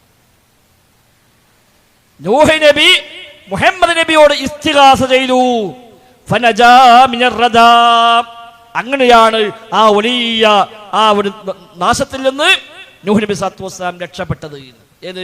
മുഹമ്മദ് നബിയോട് ഇസ്തിഗാസ ചെയ്തിട്ടാണ് രക്ഷപ്പെട്ടത്. വിശുദ്ധ ഖുർആനിൽ സൂറത്ത് നൂഹ് എന്ന ഒരു അധ്യായം തന്നെയുണ്ട്. ഖുർആനിൽ എത്ര സ്ഥലങ്ങളിൽ നൂഹ് നബിയുടെ ചരിത്രം പറഞ്ഞു. നൂഹ് നബി സല്ലല്ലാഹു അലൈഹി വസല്ലം കപ്പലുണ്ടാക്കിയതും അതിന്റെ വ്യത്യസ്തമായ ഘട്ടങ്ങളും എല്ലാം അല്ലാഹ് പഠിപ്പിച്ചില്ലേ? വെള്ളപ്പൊക്കം വന്നത് എല്ലാം ഖുർആനിൽ, വെള്ളം ഉത്ഭവിച്ചത് പോലും അല്ലാഹ് പറഞ്ഞു. വഫാറത്തന്നൂർ, അടുപ്പിൽ നിന്ന് വെള്ളം പൊട്ടി ഒഴുകിയത് അല്ലാഹ് ഖുർആനിൽ പ്രയോഗം ഉണ്ടാക്കി. അത്ര വരെ അല്ലാഹ് എടുത്തു പറഞ്ഞു. അത് നമ്മുടെ ഉസ്താദ് പറഞ്ഞത് അവിടെ തന്നൂർ എന്ന് പറഞ്ഞാൽ താനൂർ എന്നാണ്. അപ്പൊ എന്താണ് ചങ്ങായി കണ്ടുപിടിച്ചത്? അപ്പൊ താനൂര് ഖുർആനിലുണ്ട്. താനൂരിനാണ് വെള്ളപ്പൊക്കം തുടങ്ങിയത് എന്ന് പറഞ്ഞിട്ട് വലിയൊരാൾ ഗവേഷണം ചെയ്തിട്ട് ഒരു പ്രസംഗങ്ങളൊക്കെ കേട്ടിട്ടുണ്ടാവും. ഇത്ര വരെ പറഞ്ഞ അല്ലാഹു തആല എവിടെങ്കിലും സ്ഥലത്തില്ല മുഹമ്മദ് നബിയെ കൊണ്ട് ഇസ്തിഗാസ ചെയ്തിട്ട് രക്ഷപ്പെട്ടത് എന്ന് പറഞ്ഞിട്ടില്ല. അപ്പൊ അത് ആരോ പെരുക്കാത്ത് കെട്ടിച്ചമച്ചുണ്ടാക്കിയതാണ്. ഇനി റബീഉൽ അവ്വൽ കഴിഞ്ഞ് റബീഉൽ ആഖിർ കടന്നു പോയാലോ? നൂഹ് നബി ഇസ്ലാം രക്ഷപ്പെട്ടത് മുഹീദ്ദീൻ ശൈഖിനെ കൊണ്ടാണെന്ന് അവിടെ പറയാം. മങ്കൂസ് ഓതുമ്പോ നബിയോട് ഇസ്തിഗാസ ചെയ്തിട്ടാണ് രക്ഷപ്പെട്ടത്. റബീഉൽ ആഖിർ ആയാൽ പിന്നെ ഇത് കഴിഞ്ഞു. അവിടെ മുഹീദ്ദീൻ ശൈഖിന്റെ പേര് ജീലാനി ദിനമാണ് റബീഉൽ ആഖിർ 11 എന്ന് പറയാം. ആ റബീഉൽ ആഖിർ വരുമ്പോ ജീലാനിയുടെ പാട്ട്, ജീലാനിയുടെ മദ്ഹ്, ജീലാനിയുടെ പേരിലെ മാല, മൗലീദ്, റാത്തീബ്, കുത്തുബിയത്ത്, ഇതാ റബീഉൽ ആഖിർ. അപ്പൊ കാണാം ജീലാനിയെ കൊണ്ടാണ് നൂഹ് നബി സ്വല്ലല്ലാഹു അലൈഹി വസല്ലം രക്ഷപ്പെട്ടത് എന്ന്. കുന്തു മഅ നൂഹിൻ ബിഅലാ സഫീനതി ബിഹാറൻ വതുഫാനൻ അലാ കഫി ഖുദ്റതി. മുഹീദ്ദീൻ ശൈഖ് പറഞ്ഞുവെന്നാണ് നമ്മുടെ നാട്ടിലെ ഉസ്താദുമാർ പാടുന്നത്. കുന്തു മഅ നൂഹിൻ, ഞാൻ നൂഹ് നബിയുടെ കൂടെ ഉണ്ടായിരുന്നു. ബിഅലാ സഫീനതി, ആ കപ്പലിന്റെ ഏറ്റവും മുകളിൽ ഞാൻ ഉണ്ടായിരുന്നു. ബിഹാറൻ വതുഫാന, സമുദ്ര സമാനമായി വെള്ളപ്പൊക്കം വന്നപ്പോൾ ആ കപ്പലിൽ ഞാനുണ്ട്. അന്ന് അലാ കഫി ഖുദ്റതി, എന്റെ ഖുദ്റത്താകുന്ന കയ്യിലൂടെയാണ് ആ കപ്പൽ സഞ്ചരിച്ചത്. മുഹീദ്ദീൻ ശൈഖിന്റെ ഖുദ്റത്താകുന്ന കയ്യ്, അതിലൂടെയാണ് കപ്പൽ സഞ്ചരിച്ചത്. ആ കപ്പൽ ഏറ്റവും മുകളിൽ ഞാൻ ഉണ്ടായിരുന്നുവെന്ന് മുഹീദ്ദീൻ ശൈഖ് പറഞ്ഞുവെന്ന് റബീഉൽ ആഖിറിൽ നമ്മുടെ നാട്ടിലെ ഉസ്താദുമാർ ഓതാൻ പോവുകയാണ്. ഇവിടെ പറഞ്ഞതോ വസ്തഗാസ ബിഹി നൂഹുൻ ഫനജാ മിനർ റദാ. കഴിഞ്ഞില്ല. അടുത്ത കളമെന്താ? അടുത്ത കളവ് കാന ഫീ സുൽബി ഇബ്രാഹിം അലൈഹിസ്സലാം ഹീന ഉൽഖിയ ഫിന്നാർ ഫആദ വസഹബുഹാ ഫആദ വസാറ ലഹബുഹാ മുഹ്മദാ. ഇബ്രാഹിം നബി സ്വല്ലല്ലാഹു അലൈഹി വസല്ലമയെ തീയിലേക്ക് ഇട്ടപ്പോൾ ആ മുതുകിൽ നബി തങ്ങൾ ഉണ്ടായിരുന്നു. ഇത് ഈ പ്രകാശമായിക്കൊണ്ട്. മറ്റു സ്വാഭാവികമായി വേണമെങ്കിൽ പറയാം, വാപ്പാര മുതുകിലാണ് മക്കളുടെ അസ്ലി എന്ന ആ പ്രയോഗപ്രകാരം നമ്മളെല്ലാവരും ഉണ്ടായിരുന്നു പറയുന്നത്. നബി മാത്രമല്ലല്ലോ, അത് ഇബ്രാഹിം നബിന്റെ പരമ്പരയിൽ വന്ന എല്ലാ മനുഷ്യന്മാരുണ്ട് എന്ന് വേണമെങ്കിൽ പറയാം. ഇതല്ല, ഇത് നബി തങ്ങളുടെ പ്രകാശം ആ മുതുകിലുണ്ടായിരുന്നു. അങ്ങനെയാണ് ആ പ്രകാശം ഉണ്ടായത് കൊണ്ടാണ് ആ തീ അത് കെട്ട് അടങ്ങിപ്പോയത്. വിശുദ്ധ ഖുർആൻ പറഞ്ഞതോ ഖുൽനാ യാ നാറു കൂനി ബർദം വസലാമൻ അലാ ഇബ്രാഹിം വഅറാദു ബിഹി കൈദാ ഫജഅൽനാഹുമുൽ അഖ്സരീൻ. നാം പറഞ്ഞു തീയിനോട് നീ തണുപ്പായി മാറണം, രക്ഷയായി മാറണം എന്ന് അല്ലാഹ് കൽപ്പിച്ചുവെന്ന് വിശുദ്ധ ഖുർആനിൽ. മങ്കൂസ് പറയാ നബിപ്രകാശം മുതുകിൽ ഉണ്ടായത് കൊണ്ടാണ് ആ തീ തണുത്തു പോയത്. റബീഉൽ ആഖിറിലേക്ക് പോയാലോ മുഹീദ്ദീൻ ശൈഖ് ഉണ്ടായത് കൊണ്ട് ആ തീ തണുത്തത്. വകുന്തു മഅ ഇബ്രാഹീമ മുൽഖൻ ബിനാരിഹി വമാ ബറദൻ നീറാനു ഇല്ലാ ബിദഅവതി. ഇബ്രാഹിം നബിയെ തീയിലേക്ക് ഇട്ടപ്പോൾ ഞാൻ ഉണ്ടായിരുന്നു അദ്ദേഹത്തിന്റെ കൂടെ. മുൽഖൻ ബിനാരിഹി, തീയിലേക്ക് എറിയപ്പെടുമ്പോൾ വകുന്തു മഅ ഇബ്രാഹീമ, ഇബ്രാഹിമിന്റെ കൂടെ ഞാനുണ്ട്. വമാ ബറദൻ നീറാനു ഇല്ലാ ബിദഅവതി, ഞാൻ ദുആ ചെയ്തത് കൊണ്ടല്ലാതെ ആ തീ തണുത്തു പോയിട്ടില്ല. എന്റെ പ്രാർത്ഥന കൊണ്ട് മാത്രമാണ് ആ തീ തണുത്തത് എന്ന് മുഹീദ്ദീൻ ശൈഖിന്റെ പേരിൽ റബീഉൽ ആഖിർ മാസത്തിന് പാടാൻ പോവുകയാണ്. ഇങ്ങനെ സഹോദരങ്ങളെ ഓരോ പേജെടുത്താലും വ്യത്യസ്തമായ കഥകളാണ്. പ്രധാനമായും 3 കാര്യമാണ് മൗലിദിൽ അബദ്ധമായി കാണുക. ഒന്ന്, അടിസ്ഥാനമില്ലാത്ത കഥകൾ. ആര് പറഞ്ഞു എന്നറിയില്ല, എവിടുന്ന് കിട്ടിയെന്നറിയില്ല. അത്തരം ഒരുപാട് കഥകൾ അല്ലാഹ് പറഞ്ഞു, റസൂല് പറഞ്ഞു, മലക്ക് പറഞ്ഞു, മഹാന് പറഞ്ഞു എന്ന് പറഞ്ഞുകൊണ്ട് തട്ടിവിടുന്ന ഒരുപാട് കഥകൾ. ഒരു അടിസ്ഥാനം ഉണ്ടാവില്ല. അപ്പൊ ഇതൊക്കെ എവിടുന്ന് കിട്ടി വെച്ചാൽ ആർക്കൊന്നും പറയാൻ കഴിയില്ല. മങ്കൂസ് മൗലിദിൽ മാത്രമല്ല 50 കളവ് നിങ്ങൾക്ക് യൂട്യൂബ് സെർച്ച് ചെയ്താൽ കിട്ടും. എന്റെ പ്രസംഗം തന്നെ മങ്കൂസ് മൗലിദിൽ 50 കളവുകൾ എന്ന് സെർച്ച് ചെയ്താൽ മതി. അതിന് ഒരു പശ്ചാത്തലമുണ്ട്. പട്ടാമ്പി വല്ലപ്പോയില് ഈ മൗലിദുമായി ബന്ധപ്പെട്ടൊരു ഒരു ചർച്ചകളൊക്കെ നടന്നു കുറച്ച് വർഷങ്ങൾക്ക് മുമ്പ്. അവിടെ വന്ന അനബി സഖാഫി പ്രസംഗിച്ചു ഈ മൗലിദിനെ മൊത്തം ന്യായീകരിക്കാൻ വേണ്ടി. അപ്പൊ അന്നവിടെ ഞാൻ പറഞ്ഞു മങ്കൂസ് മൗലിദിന് ധാരാളം കളവുണ്ട്, ഒരു 300ഓളം കളവ് മങ്കൂസ് മൗലിദിനുണ്ട് എന്ന് ഞാൻ അവിടെ പ്രസംഗിച്ചു. പിന്നെ അവിടെ മറുപടിക്കുന്ന അനബി സഖാഫി പറഞ്ഞു ആ 300 കളവ് തെളിയിക്കണം എന്നാണ്. ആയിക്കോട്ടെ, തെളിയിക്കാം. അങ്ങനെ 1ാം ഘട്ടം നിലയ്ക്ക് 50 കളവ് എണ്ണി പറഞ്ഞെടുത്തതാ. എണ്ണിയാണ് പറഞ്ഞതാ, 1, 2, 3 എണ്ണിയിട്ട് 50 ഞാൻ അവിടെ പറഞ്ഞതാ. ഈ 50 നിങ്ങൾ വിശദീകരണം പറയും, അപ്പൊ അടുത്ത 50 പിന്നെ തരാം. ഒന്നുകിൽ കളവാ സമ്മതിക്കാം, അല്ലെങ്കിൽ ശരിയാണെന്ന് സ്ഥാപിക്കാം. അത് നിങ്ങൾ പറയൂ, അപ്പൊ അതിന്റെ ബാക്കി പറയാം. ആ പ്രസംഗമാണ് യൂട്യൂബിൽ കിട്ടുന്ന മങ്ങൂസ് മുതൽ 50 കളവുകൾ എന്ന പ്രസംഗം. സഹോദരങ്ങൾ, നമ്മൾ നബിനെ മദ്ഹ് ചെയ്യാൻ പാടില്ല എന്നല്ല, പക്ഷെ ഇത് മദ്ഹല്ല, ഇല്ലാത്തത് പറയാണ്.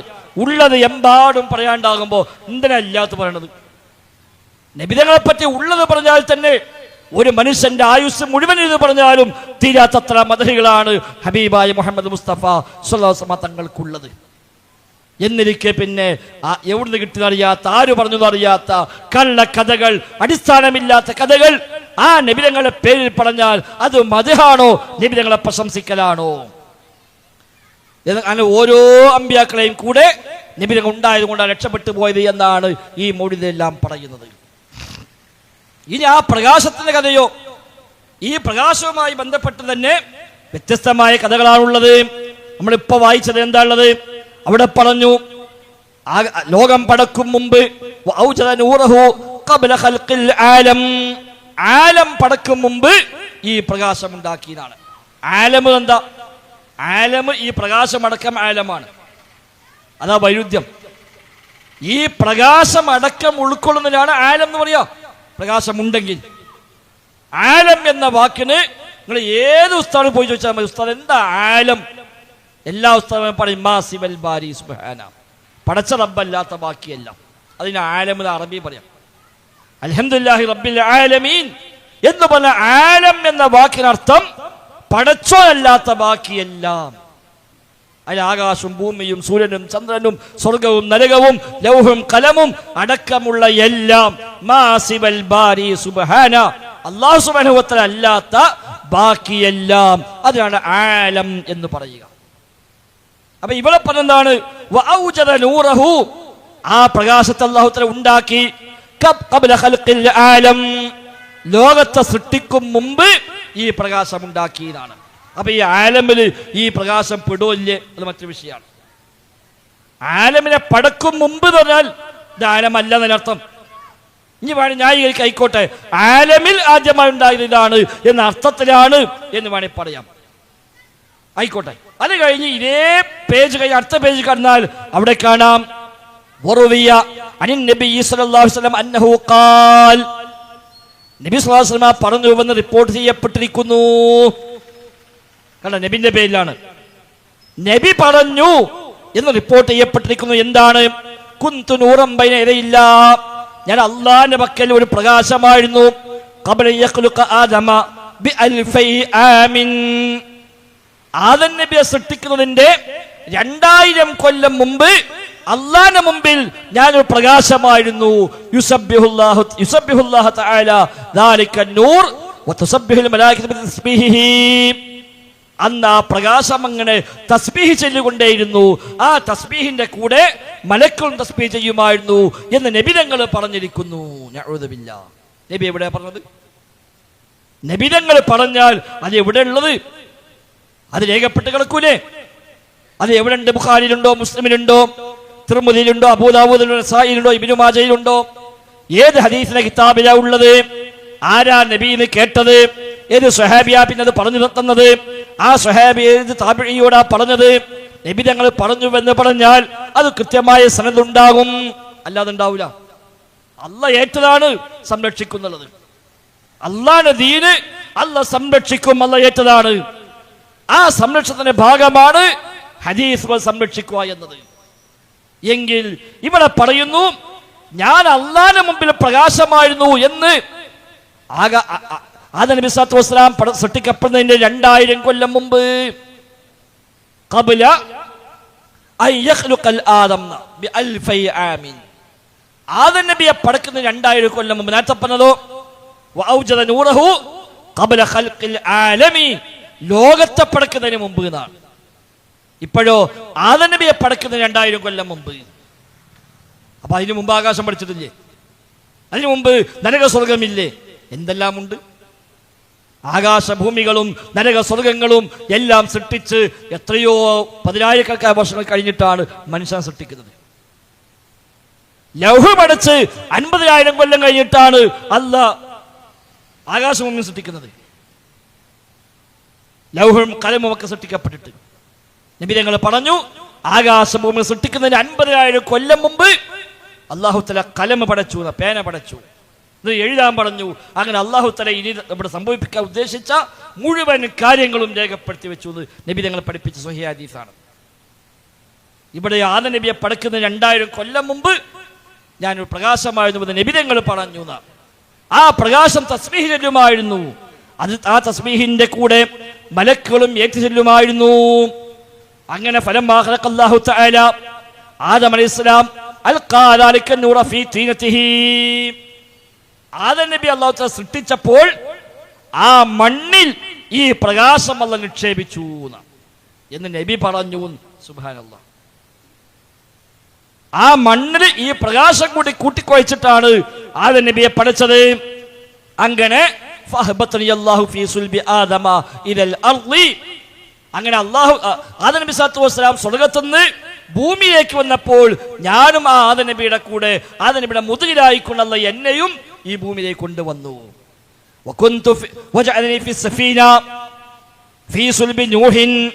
നൂഹ് നബിയുടെ മുതുകിലായിക്കൊണ്ട് ആ കപ്പലിലും അല്ലാഹു എന്നെ നിശ്ചയിച്ചു.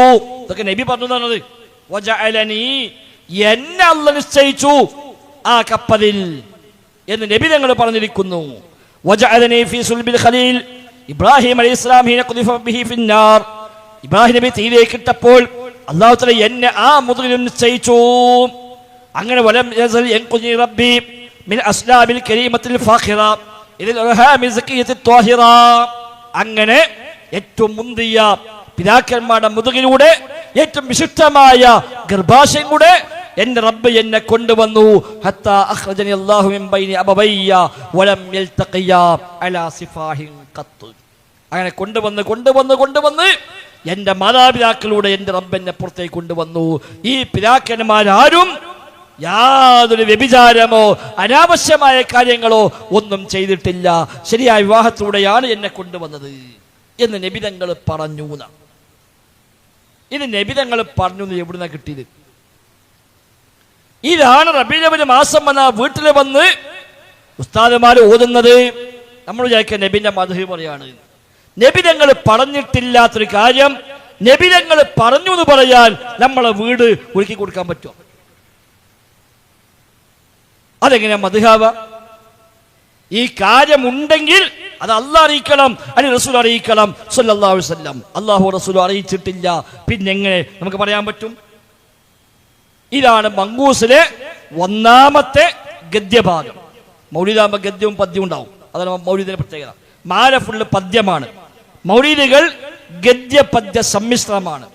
ആദ്യം ഗദ്യമായി പറയും, പിന്നെ ആ ആശയം തന്നെ പാട്ടായിട്ട് പാടും, പിന്നെ വീണ്ടും ഒരു പേജ് 1.5 പേജ് ഗദ്യമായി വായിക്കും, പിന്നെ വീണ്ടും അത് പാട്ടായി പാടും.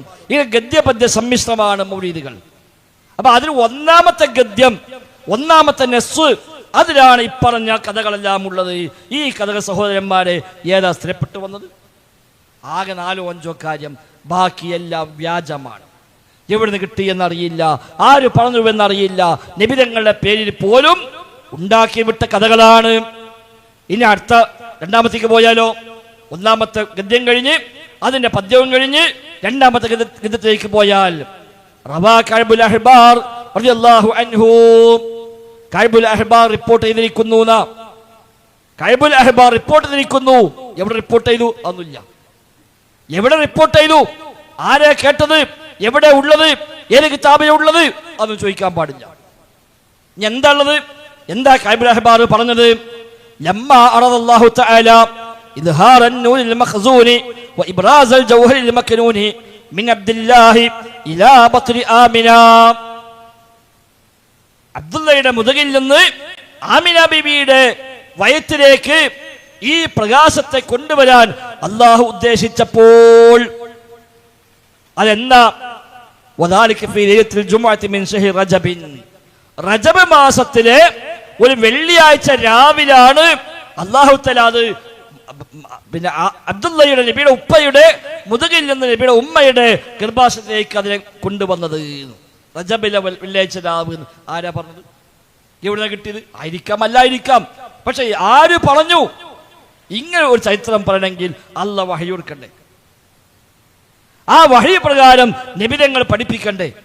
അപ്പോഴേ നമുക്കിത് പറയാൻ പറ്റുള്ളൂ. അല്ല പറയാൻ പറ്റുന്ന കാര്യമാണത്.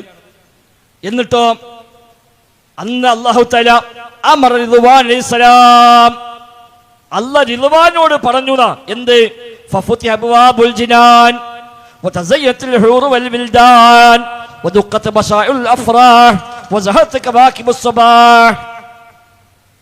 സ്വർഗം കാക്കുന്ന മലക്ക് റിദ്വാനോട് അല്ലാഹ് പറഞ്ഞു സ്വർഗം ഒന്ന് അലങ്കരിക്കണം. അങ്ങനെ സ്വർഗത്തിന്റെ എല്ലാ വാതിലും അത് തുറന്നു വെച്ചു എന്നാണ്. ഇതൊക്കെ ആരാ പറഞ്ഞ കൂട്ടരെ? എവിടുന്ന അതൊക്കെ കിട്ടിയത്? എന്താ ഉണ്ടായിക്കൂടെ? ഉണ്ടാവാം. പക്ഷെ ഉണ്ടായി എന്ന് പറയാൻ, അള്ളാഹു കൽപ്പിച്ചു എന്ന് പറയാൻ നമുക്ക് രേഖ വേണം. അല്ല കൽപ്പിച്ചു തന്നത്, അല്ല റിദ്വാനോട് കൽപ്പിച്ചു, അത് എവിടുന്ന് കിട്ടി? അങ്ങനെ ഉണ്ടെങ്കിൽ അള്ളാഹു തആല അറിയിക്കണം നമ്മളെ വഹയിലൂടെ, ഖുർആനിലൂടെ.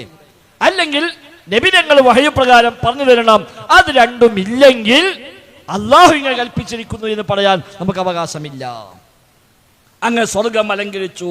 ഹൂറിങ്ങളെല്ലാം അന്ന് പ്രത്യേകമായ അലങ്കാരം സ്വീകരിച്ചു. അന്ന് വലിയ സന്തോഷമായി. എല്ലാ നക്ഷത്രങ്ങളും അന്ന് പ്രത്യേകമായി പ്രക്ഷോഭിച്ചു. ആകാശത്ത് വിളിച്ചു പറഞ്ഞു, ആകാശത്തിൽ വിളംബരം ചെയ്തു.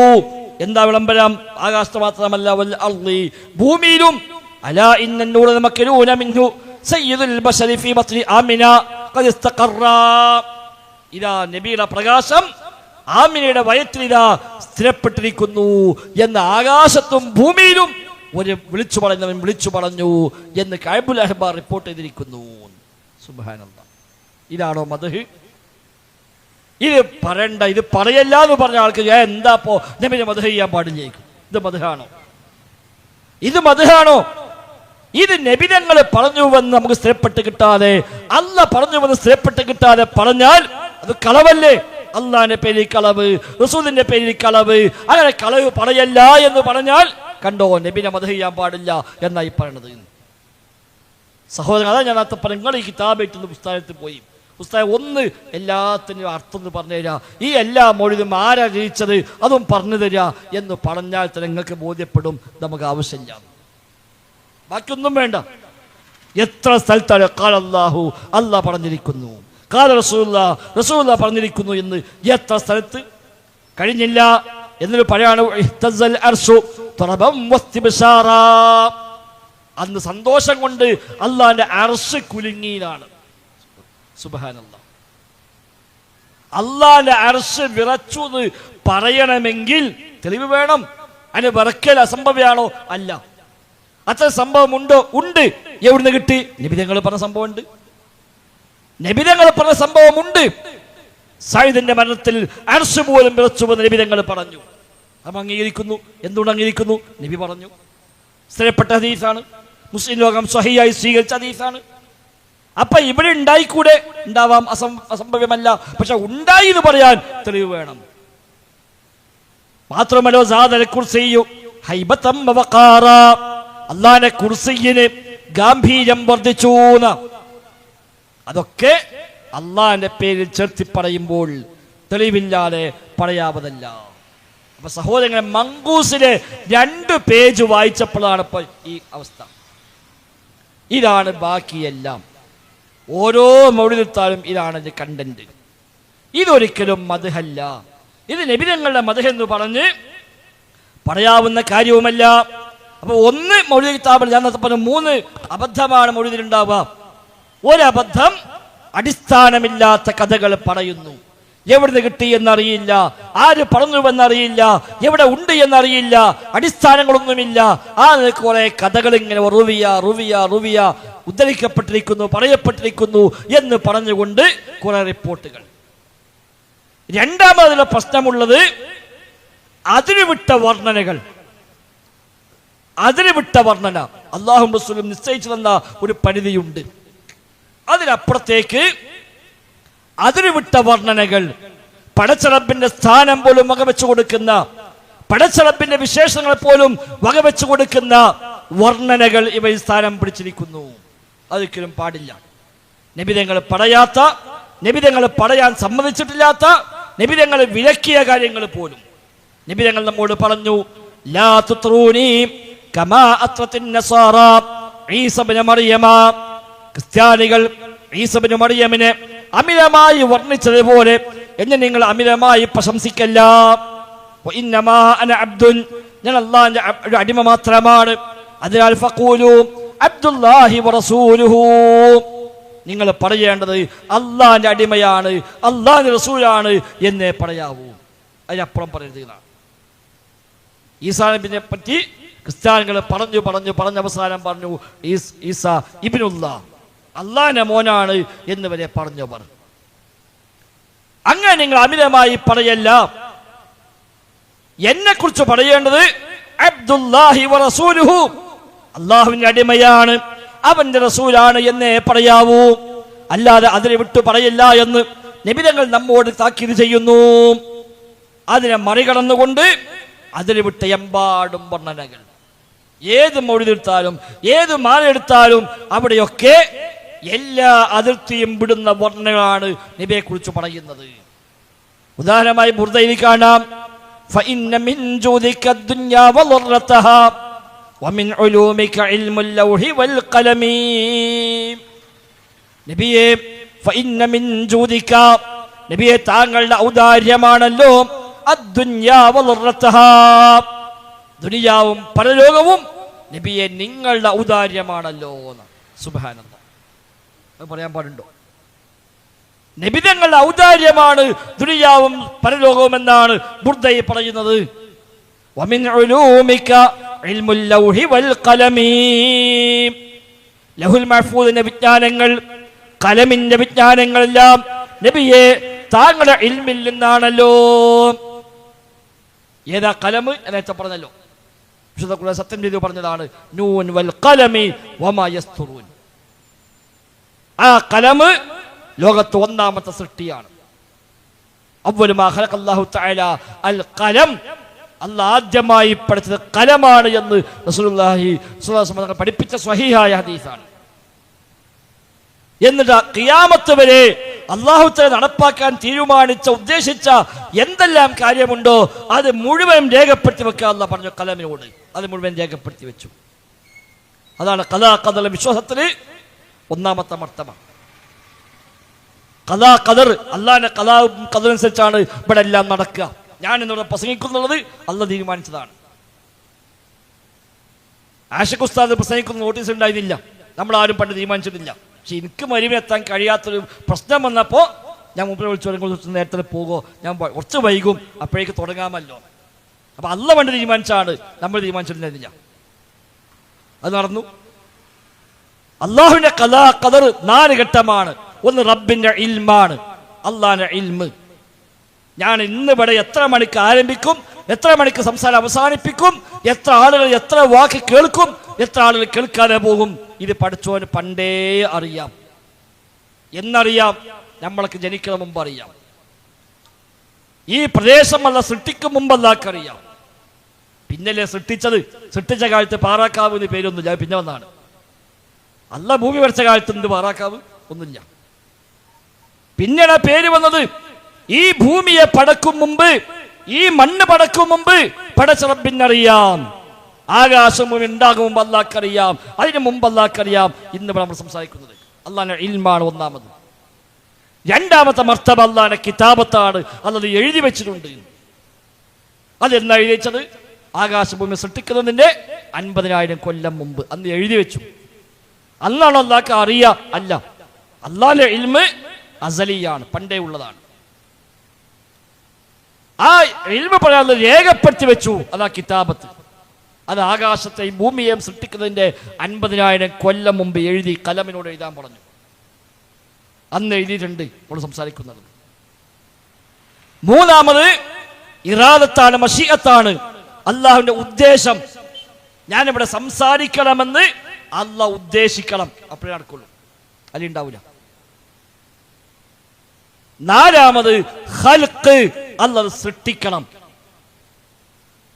അല്ലെങ്കിൽ ഞാൻ ഇവിടെ നിന്ന് അന്തം വിട്ട് കേൾക്കും, വാക്കിട്ട് വരൂല. നോട്ടീസ് അടിച്ച് എല്ലാവരും വന്നു പറക്ക്, ഞാനും വന്നു വരുന്നു, പക്ഷെ ആരും ഉണ്ടാൻ പറ്റുന്നില്ല. അപ്പൊ എന്താ? നടപ്പാക്കൂല. ഈ 4 ഒക്കുമ്പോഴാണ് ഒരു കാര്യം നടക്കുക. അല്ലാഹുവിന്റെ ഇൽമിൽ വേണം, അല്ലാഹുവിന്റെ കിതാബത്തിൽ വേണം, അല്ലാഹുവിന്റെ മശീഅത്തിൽ വേണം, അല്ലാഹു തആല സൃഷ്ടിക്കുകയും വേണം. അപ്പോഴേ ആ കാര്യം നടക്കുകയുള്ളൂ. അതാ ഖലാ ഖദർ പറഞ്ഞത്. അള്ളാന്റെ തീരുമാനം, അവന്റെ ഖലാ ഖദർ വിധി എന്ന് പറഞ്ഞാൽ ഈ നാലും കൂടെ സംഗമിക്കുന്ന കാര്യമാണ്. അത് മനസ്സിലാകാതെ പോകുമ്പോഴാണ് ഖലാ ഖദറിൽ മനുഷ്യൻ വിശ്വാസം ഉണ്ടാകുക. അള്ളാഹ് ഒക്കെ തീരുമാനിച്ചല്ലേ, എന്തിനാ അപ്പം ഞാൻ നിസ്കരിക്കണമായിരിക്കും? അതല്ല, ഈ നാലും മൊത്തമാണ് അള്ളാഹുവിന്റെ ഖലാ ഖദർ. അതനുസരിച്ച് അവിടെ കാര്യം നടക്കുക, അല്ലാതെ ഒരു കാര്യം നടക്കൂല. അതുകൊണ്ടാണ് ഏതും റബ്ബിലേക്ക് ചേർത്തി പറയാൻ. ഭക്ഷണം കഴിച്ചാൽ അൽഹംദുലില്ലാഹ്. എന്തിനാ അത്? നമ്മൾ വിചാരിച്ചാൽ മാത്രം ഭക്ഷണം കഴിക്കാൻ പറ്റില്ല. ഇപ്പം ഓട്ടോ കൈയാട്ടി നേരെ അപ്പുറത്ത് കുന്നത്തറമ്പ് പോയി ഇറങ്ങുകയാണ്, എന്നാലുമാണ് കയറിയാൽ സുബ്ഹാനല്ലദീ സഖറലനാ ഹാദാ, ഇത് കീഴ്പ്പെടുത്തി അള്ളാഹു എത്ര പരിശുദ്ധൻ. എന്തിനാ അത് പറഞ്ഞത്? പറഞ്ഞൊരു കിലോമീറ്റർ പോയാൽ പോലെ എന്തിനാ അപ്പം ചൊല്ലണത്? അല്ല, നമ്മൾ വിചാരിച്ചാൽ അങ്ങനെ പോകാൻ കഴിയുന്നില്ല. നമ്മൾ വിചാരിച്ചോണ്ട് മാത്രം, കയ്യിൽ കാശുണ്ടായത് കൊണ്ട് മാത്രം, റോട്ടിലൂടെ വണ്ടി പോയത് കൊണ്ട് മാത്രം നമുക്ക് പോകാൻ പറ്റിക്കൊള്ളുന്നില്ല. അത് റബ്ബിന്റെ തീരുമാനമാണ്. സുബ്ഹാനല്ലദീ സഖറലനാ ഹാദാ. അങ്ങനെ മനസ്സിലാക്കുമ്പോഴാണ് വല്ലാത്ത സമാധാനം ഉണ്ടാകുക. അപ്പോഴേ എന്ത് വന്നാലും അൽഹംദുലില്ലാഹ്, എന്ത് വന്നാലും അൽഹംദുലില്ലാഹ്, ഇന്നാലില്ലാഹി വ ഇന്നാ ഇലൈഹി റാജിഊൻ. നമ്മളൊക്കെ അല്ലാഹുള്ളവരാണ്, ആ റബ്ബിലേക്ക് പോകേണ്ടവരാണ്. ഇത്ര സമാധാനമാണ്. വല്ല പ്രശ്നമുണ്ടോ? മൊത്തം തകർന്നു എന്ന വാർത്ത വന്നാലും ഇന്നാലില്ലാഹി വ ഇന്നാ ഇലൈഹി റാജിഊൻ, ഖലാസ്, കഴിഞ്ഞു. സമ്പത്ത് മൊത്തം തകർന്നടിഞ്ഞു, ഒന്നാകെ പൊളിഞ്ഞു നിൽപ്പണ് പോണെന്നാൽ വിശ്വാസമുള്ള മനുഷ്യന് അറ്റാക്കായി പോകുന്നില്ല. അല്ലല്ലാ സാരല്ല, പോട്ടെ, അതിമ കഴിഞ്ഞു. അതല്ലേ കോവിഡ് വന്ന് നമുക്ക് വല്ല ടെൻഷൻ ഉണ്ടായി? അല്ലല്ലാ, മറ്റോ പോയി കാണ്ട് കയറെടുത്ത് പോവുക തൂങ്ങാൻ, അതും റബ്ബിന്റെ ഖദറിന്റെ ഭാഗമാണ്. പോട്ടെ, വിഷയം അതല്ല. അപ്പൊ ഏതായിരുന്നാലും അല്ലാഹു സുബ്ഹാനഹു വ തആല ഖദറാക്കി വെച്ചിട്ടുണ്ട് ഇതെല്ലാം. ആ ഖദർ രേഖപ്പെടുത്തിയ കാര്യമാണ് ഖലം. ومن علومك علم اللوح والقلم. ലൗഹിന്റെ ഇൽമ്, ഖലമിന്റെ ഇൽമ് നബിയെ താങ്കളുടെ ഇൽമിൽ നിന്നാണല്ലോ. ആകാശവും ഭൂമിയെ സൃഷ്ടിക്കുന്നതിന്റെ 50,000 കൊല്ലം മുമ്പ് രേഖപ്പെടുത്തിയ ഖലം, ആ ഖലമിന് എന്തെല്ലാം ഇൽമ് രേഖപ്പെടുത്തിയോ ആ അറിവ് മുഴുവനും നബിയുടെ അറിവിൽ നിന്നാണ് എന്നാണ് ബുർദൈ പറഞ്ഞത്. സുബ്ഹാനല്ലാഹ്. ഇതാണ് അമിതമായ വർണ്ണന. ഉള്ളത് പറഞ്ഞാൽ മതി, ഉള്ളത് എമ്പാടും പറയാനുണ്ട്, പക്ഷെ ഇല്ലാത്തത് പറയുക. നബി തങ്ങൾ പറഞ്ഞു, നിങ്ങൾ അമിതമായി പ്രശംസിക്കരുത്. ലാ തുത്റൂനി. എത്രത്തോളം ഒരിക്കൽ നബി കയറി വന്നപ്പോ നബിയെ സംഘം വന്ന് പുറത്തുനിന്ന് സംഘം വന്ന് നബിയെ കാണാൻ വേണ്ടി. അപ്പൊ സാധാരണ ഒരു കാര്യപ്പെട്ട ആളെ കാണാൻ ചെന്നാൽ നമ്മളൊക്കെ ചെയ്യുന്ന പണിയാണല്ലോ. ഒരാളെ കാണാൻ ചെന്നാൽ മൂപ്പരൊന്നാണ് പൊന്തിക്കാറുള്ളത്. എല്ലാവരും ചെയ്യുന്ന പണിയാണ്. ഇതിന്റെ ആവശ്യത്തിന് വന്നാണ് പ്രത്യേകിച്ചും. അപ്പൊ നബിയെ കാണാമെന്നാണ്. നബിയത്ത് വന്നപ്പോൾ അന്ത സയ്യിദുനാ വബ്നു സയ്യിദിനാ, നബി വന്ന പാടെ അന്ത സയ്യിദുനാ, നിങ്ങൾ ഞങ്ങളുടെ സയ്യിദാണ്, വബ്നു സയ്യിദ്, ഞങ്ങളെ ബാപ്പി ഞങ്ങൾ സയ്യിദായിരുന്നു പറഞ്ഞു. അപ്പൊ നബിക്ക് ഇഷ്ടപ്പെട്ടില്ല. പോലെ ഈ നമ്മളെ നാടൻ ഭാഷ പറഞ്ഞത് ആളെ കുഞ്ഞാപ്പോക്ക് അറിയില്ലേ. നബി പറഞ്ഞ സയ്യിദ് ഹു അല്ലാഹ്, സയ്യിദ് അള്ളയാണ്. ഞാനല്ല സയ്യിദ്, സയ്യിദ് അള്ളയാകുന്നു. അപ്പൊ കണ്ടോ, അള്ളാഹുവിലേക്ക് ചേർത്തി പറയേണ്ട ഒരു കാര്യം നിയ്യത്തുമാർ ഇവിടെ പറയുന്നു എന്ന് തോന്നിയപ്പോഴേക്ക് നബിയെ തിരുത്തി പറ്റൂല. നബി സയ്യിദല്ലേ, സയ്യിദാണ്, സംശയമില്ല. നബി തന്നെ പറഞ്ഞു, അന സയ്യിദു വുൽദി ആദമ, ആദം മക്കളുടെ സയ്യിദാകുന്നു ഞാൻ. വലാ ഫഖ്റ, അത് ഫഖ്ർ പറയല്ല, ഫഖ്ർ പറയല്ല. അള്ളാഹുവിനോട് പറയാൻ പറഞ്ഞു, വഹീ തന്നു, അറിയിക്കാൻ പറഞ്ഞു, അറിയിച്ചു, ഫഖ്റല്ല. അതേ നബി അപ്പുറത്ത് പറഞ്ഞത് സയ്യിദ് ഞാനല്ല, അള്ളയാണ്. എന്നാൽ ഒരു സഹാബിന് കയറി വന്നപ്പോ നബി മറ്റു സഹാബിയോട് പറഞ്ഞു, ഖൂമൂ ഇലാ സയ്യിദിക്കും, അത് അങ്ങനെ സയ്യിദ് വരുന്നുണ്ട്, ചെല്ലണം, പോയി സ്വീകരിക്കുക. അപ്പൊ ഈ ഹദീസുകൾ തമ്മിൽ വൈരുദ്ധ്യമാണോ? അല്ല. ഇത് ജംഅ് ചെയ്തുകൊണ്ട് വ്യാഖ്യാനിച്ച പണ്ഡിതന്മാര് പറഞ്ഞു, ഒരാളെ മുഖത്ത് നോക്കിയിട്ട് നിങ്ങൾ സയ്യിദാണെന്ന് പറയരുത്. കാരണം അയാൾക്ക് കിബർ വരാൻ സാധ്യതയുണ്ട്, അയാൾക്ക് ലോകമാനം റിയാ വരാൻ സാധ്യതയുണ്ട്. ഒരാളോട് അഭിസംബോധന കൊണ്ട് നിങ്ങൾ ഞങ്ങൾ സയ്യിദാണ് എന്ന് പറയരുത്, അത് പറ്റൂല. എന്നാ ഒരാളെ പറ്റി വേറെ ആളോട് പറയാം, അയാൾ ഞങ്ങൾ സയ്യിദാണ് എന്ന് പറയാൻ, സയ്യിദാണെങ്കിൽ കുഴപ്പമില്ല. അതാ നബിയോടെ പറഞ്ഞത്, ഞങ്ങൾ സയ്യിദ് വരുന്നു, ചൊല്ലി പോയി സ്വീകരിക്കും. എന്നാൽ നബിന്റെ മുഖത്ത് നോക്കിയിട്ട് നിങ്ങൾ സയ്യിദാണെപ്പോഴോ ഇല്ല, സയ്യിദ് അള്ളയാണ്. കാരണം ആ ഒരു വാതിൽ തുറക്കേണ്ടതില്ല. അത്ര വരെ സൂക്ഷ്മത പാലിച്ചു പഠിപ്പിച്ചതാണ് ഹബീബായ മുഹമ്മദ് മുസ്തഫ സല്ലല്ലാഹു അലൈഹി വസല്ലം. എന്തിനാണ് ഇവിടെ പറയുന്നത്? നബിയെ താങ്കളുടെ ഇൽമിൽ നിന്നാണ്, ലൗഹുൽ മഹ്ഫൂദിന്റെ ഇൽമ് താങ്കളുടെ ഇൽമിൽ നിന്നാണ് കലമിന്റെ ഇൽമ്. ഏതാ ലൗഹുൽ മഹ്ഫൂദ്, എല്ലാം രേഖപ്പെടുത്തിയ ആ രേഖ, അന്ന് കലമ കൊണ്ട് എഴുതി രേഖയാക്കി ആ രേഖ, അതാ ലൗഹ്. ബൽ ഹുവ ഖുർആനും മജീദ് ഫീ ലൗഹിൻ മഹ്ഫൂദ്. ഖുർആന്റെ പോലും അസ്ല് ലൗഹുൽ മഹ്ഫൂദാണ്. എല്ലാം രേഖപ്പെടുത്തിയ രേഖയാണ് ലൗഹ്. ആ ലൗഹിന്റെ ഇൽമ് നബിയെ നിങ്ങളുടെ ഇൽമിൽ നിന്നാകുന്നു. അത് നബി പറഞ്ഞാൽ നമുക്ക് പറയാം, അല്ലെങ്കിൽ പറയാൻ പറ്റില്ല. അല്ലാഹ് പറഞ്ഞാൽ നമുക്ക് പറയാം, അല്ലാതെ പറയാൻ പറ്റില്ല. അപ്പൊ മാലമൗലിദ് എന്താ കുഴപ്പം എന്ന് ചോദിച്ചാൽ, ഒന്നാമത്തെ കുഴപ്പം അടിസ്ഥാനമില്ലാത്ത എമ്പാടും കഥകൾ അതിൽ സ്ഥാനം പിടിച്ചിരിക്കുന്നു. രണ്ടാമത്തെ കുഴപ്പം അതിരുവിട്ട വർണ്ണനകൾ അതിലുണ്ട്, ഒരു പരിധിയുമില്ലാത്ത വർണ്ണനകൾ. അള്ളാഹുവിന്റെ വിശേഷങ്ങൾ പോലും നബിക്ക് വകവെച്ചു കൊടുക്കുന്ന എത്രയോ വരികൾ മാലമൗലിദിൽ കാണാൻ കഴിയും. അള്ളാഹുവിന്റെ സ്ഥാനം അത് നബിക്ക് മാത്രമല്ല, റബീഉൽ ആഖിർ ആയാൽ ജിലാനിക്കാണൊക്കെ. റബീഉൽ അവ്വൽ നബിന്റെ പേരിലാണെങ്കിൽ റബീഉൽ ആഖിർ ആകുമ്പോൾ ജിലാനിയുടെ പേരിലാണോ ഒക്കെ. പാരില്ലൊരു പുൽപ്പം എന്നൊക്കെ കൂടാതെ പച്ചപ്പാവില്ല അതെന്ന് പറഞ്ഞോവർ. മുഹീദ്ദീൻ റിഫാഇമാരെടുത്ത് നോക്കിയാൽ അവിടെയൊക്കെ പനാശയമാണ്. പാരിൽ, ഈ ഭൂമിയിൽ ഒരു പുല്ല് പോലും എന്റെ നോട്ടമില്ലെങ്കിൽ പച്ചപിടിക്കുകയില്ല എന്ന് മുഹീദ്ദീൻ ശൈഖ് പറഞ്ഞിരിക്കുന്നു. മുഹീദ്ദീൻ ശൈഖ് അത് പറയില്ല. മുഹീദ്ദീൻ ശൈഖ് അത് പറയില്ല. അങ്ങനെ പഠിപ്പിക്കുന്ന ആളല്ല മുഹീദ്ദീൻ ശൈഖ്. മുഹീദ്ദീൻ ശൈഖിന്റെ ത്വരീഖത്തില് ശൈഖ് വെച്ച അടിസ്ഥാനം എന്തറിയോ? നമ്മുടെ ത്വരീഖത്തിൽ ഞാൻ നീ എന്നുള്ള പരിപാടിയില്ല, പഠിച്ചോ മാത്രമേ ഉള്ളൂ. ഞാൻ ഇല്ല, അതാണ് പോണം, അപ്പോഴേ ശരിയാവുള്ളൂ എന്നാണ് ശൈഖ് പഠിപ്പിച്ചത്. ഇവിടെയോ മുഹീദ്ദീൻ ശൈഖ് പറഞ്ഞു എന്നാണ് പറയുന്നത്, ഈ ഭൂമിയിൽ ഒരു പുല്ല് പച്ച പിടിക്കണമെങ്കിൽ മുഹീദ്ദീൻ ശൈഖിന് നോട്ടം വേണം എന്നാണ്. റിഫായി ശൈഖ് മരിച്ചപ്പോ റിഫായിമാരെ കാണാം, അജബായി മൃഗം പറവാ പറയുന്നു, ആലം നിലനിൽപ്പാതെങ്ങനെ ഖുജരേ. റിഫായി ശൈഖ് മരിച്ചു എന്ന വാർത്ത വന്നപ്പോ അജബായി മൃഗം പറവാ പറയുന്നു. അത്ഭുതപ്പെട്ടുകൊണ്ട് പക്ഷികളും മൃഗങ്ങളും എല്ലാം പറഞ്ഞു. എന്ത് പറഞ്ഞു? ആലം നിലനിൽപ്പതെങ്ങനെ ഖുജരേ, അല്ല നിങ്ങൾ മരിച്ചാ പിന്നെ എങ്ങനെ ഖുജരേ ഞാൻ ആലം നിലക്കാൻ, ലോകം എങ്ങനെ നിലനിൽക്കും നിങ്ങൾ മരിച്ചാൽ എന്ന് പക്ഷികൾ പറഞ്ഞു, മൃഗങ്ങൾ പറഞ്ഞു എന്ന് റിഫായിമാരെ കാണാം. പടച്ചോന്റെ സ്ഥാനങ്ങൾ പകച്ചു കൊടുക്കുക. അൽഹംദുലില്ലാഹി റബ്ബിൽ ആലമീൻ, സർവ്വ ആലമിന്റെയും റബ്ബ് അല്ലാഹയാണ്. ആർക്കാ സംശയമുള്ളത്? പക്ഷെ ഇവിടെയോ ആലമിന്റെ നിയന്ത്രണം പലർക്കുമായി വകവെച്ചു കൊടുക്കുന്നു. നമ്മുടെ നാട്ടിൽ CM അടവൂരാണ് ഇപ്പോ മൊത്തം കൺട്രോൾ. മുദബ്ബിർ ആലം മൊത്തം മൂപ്പര് കാണുന്നതാണ്. മുദബ്ബിർ ആലം, ഇത്ര വലിയ ഗൗരവമുള്ള പദപ്രയോഗം അതൊക്കെ.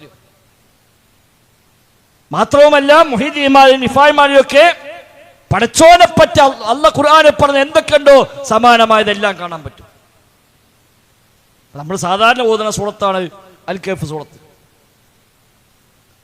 അതിന്റെ അവസാനം കാണാം, കുല്ലൗ കാനൽ ബഹ്റു മിദാദൻ ലികലിമാതി റബ്ബി ലനഫിലൽ ബഹ്റു ഖബ്ല അൻ തൻഫദ കലിമാതു റബ്ബി വലൗ ജിനാ ബിമിസ്ലിഹി മദദാ. പടച്ചോന്റെ മഹത്വം പറയാൻ വേണ്ടി അല്ലാഹ് പറഞ്ഞ ആയത്ത. നബിയെ നിങ്ങൾ പറഞ്ഞു കൊടുക്കണം. നബിയെ കുൽ, പറഞ്ഞു കൊടുക്കൂ നബിയെ, അല്ലാഹനെ പറ്റി പറഞ്ഞു കൊടുക്കുക. എന്താ പറയേണ്ടത്? സമുദ്രം മുഴുവൻ മഷിയാക്കിയിട്ട് അല്ലാഹന്റെ വചനങ്ങൾ രേഖപ്പെടുത്താൻ തുടങ്ങിയാൽ സമുദ്രം വറ്റിപ്പോകുന്നല്ലാതെ അല്ലാഹന്റെ കലിമത്ത് അവസാനിക്കൂല. അതാണ് പടച്ചോന് എന്ന് നബിയെ നിങ്ങൾ പറഞ്ഞു കൊടുക്കുന്നു. എല്ലാ സമുദ്രത്തിലെയും വെള്ളമെടുത്ത് അതെല്ലാം മഷിയാക്കി ആ മഷി കൊണ്ട് എഴുതി പടച്ച റബ്ബിന്റെ കലിമാത്ത്. എന്നാലും സമുദ്ര വെള്ളം അവസാനിക്കും, അല്ലാഹുവിന്റെ കലിമത്ത് അപ്പോഴും അവസാനിക്കൂല. ലുഖ്മാൻ സൂറയിൽ കാണാം, വലൗ അന്നമാ ഫിൽ അർളി മിൻ ശജറത്തിൻ അഖ്ലാം വൽ ബഹ്റു യമുദ്ദുഹു മിൻ ബഅദിഹി സബ്അതു അബ്ഹുർ മാ നഫിദത് കലിമാത്തുല്ലാഹ്. എല്ലാ മരങ്ങളും പേനയാക്കി, എല്ലാ സമുദ്രവും മഷിയാക്കി, എല്ലാ സമുദ്രവും കഴിഞ്ഞപ്പോ സമാനമായ 7 സമുദ്രം പിന്നെയും കൊണ്ടുവന്നു. ഇപ്പൊ മൊത്തം എത്ര കടലുണ്ടോ അതിന് 7 ഇരട്ടി പിന്നെയും കൊണ്ടുവന്നു. അതും മഷിയാക്കി, എല്ലാ മരങ്ങളും പേനയാക്കി. എന്നിട്ട് അല്ലാഹുവിന്റെ കലിമത്ത് എഴുതാൻ തുടങ്ങി. എങ്കിൽ മാ നഫിദത് കലിമാത്തുല്ലാഹ്, അല്ലാഹുവിന്റെ കലിമത്ത് അവസാനിക്കുകയില്ല. അതാ പടച്ചോന്. എന്നാ മുഹീദ്ദീൻ നിഫായിമാരൊക്കെ പഠിപ്പിച്ചെന്താണ്? മരങ്ങൾ കലമായും ബഹ്റ് മയ്യാകിലും മട്ട് ഫെടാതവർ ഫോരീഷ എന്നോവർ. മരങ്ങൾ കലമായി ബഹ്റ് മയ്യാകിലും, മരങ്ങൾ കലം പേനയാക്കി ബഹ്റ് മഷിയുമാക്കി, എന്നാലും മട്ട് ഫെടാതവർ ഫോരീഷ, അവരെ പോലീസ മട്ട് ഫെടുകയില്ല, അവസാനിക്കുകയില്ല. പടച്ചോനെ പറ്റി അല്ല എന്ത് പറഞ്ഞു? സമാനമായത് ശൈഖുമാരെ പറ്റി എഴുതിയേക്ക. എത്ര സ്ഥലത്ത് യാസീൻ സൂറയിൽ സ്ഥാനത്തും അസ്ഥാനത്തും പോകുന്ന സൂറത്താണല്ലോ യാസീൻ. ആ യാസീൻ സൂറയിൽ എന്താ പറഞ്ഞത്? ഇന്നമാ അംറുഹു ഇദാ അറാദ ശൈഅൻ അൻ യഖൂല ലഹു കുൻ ഫയകൂൻ.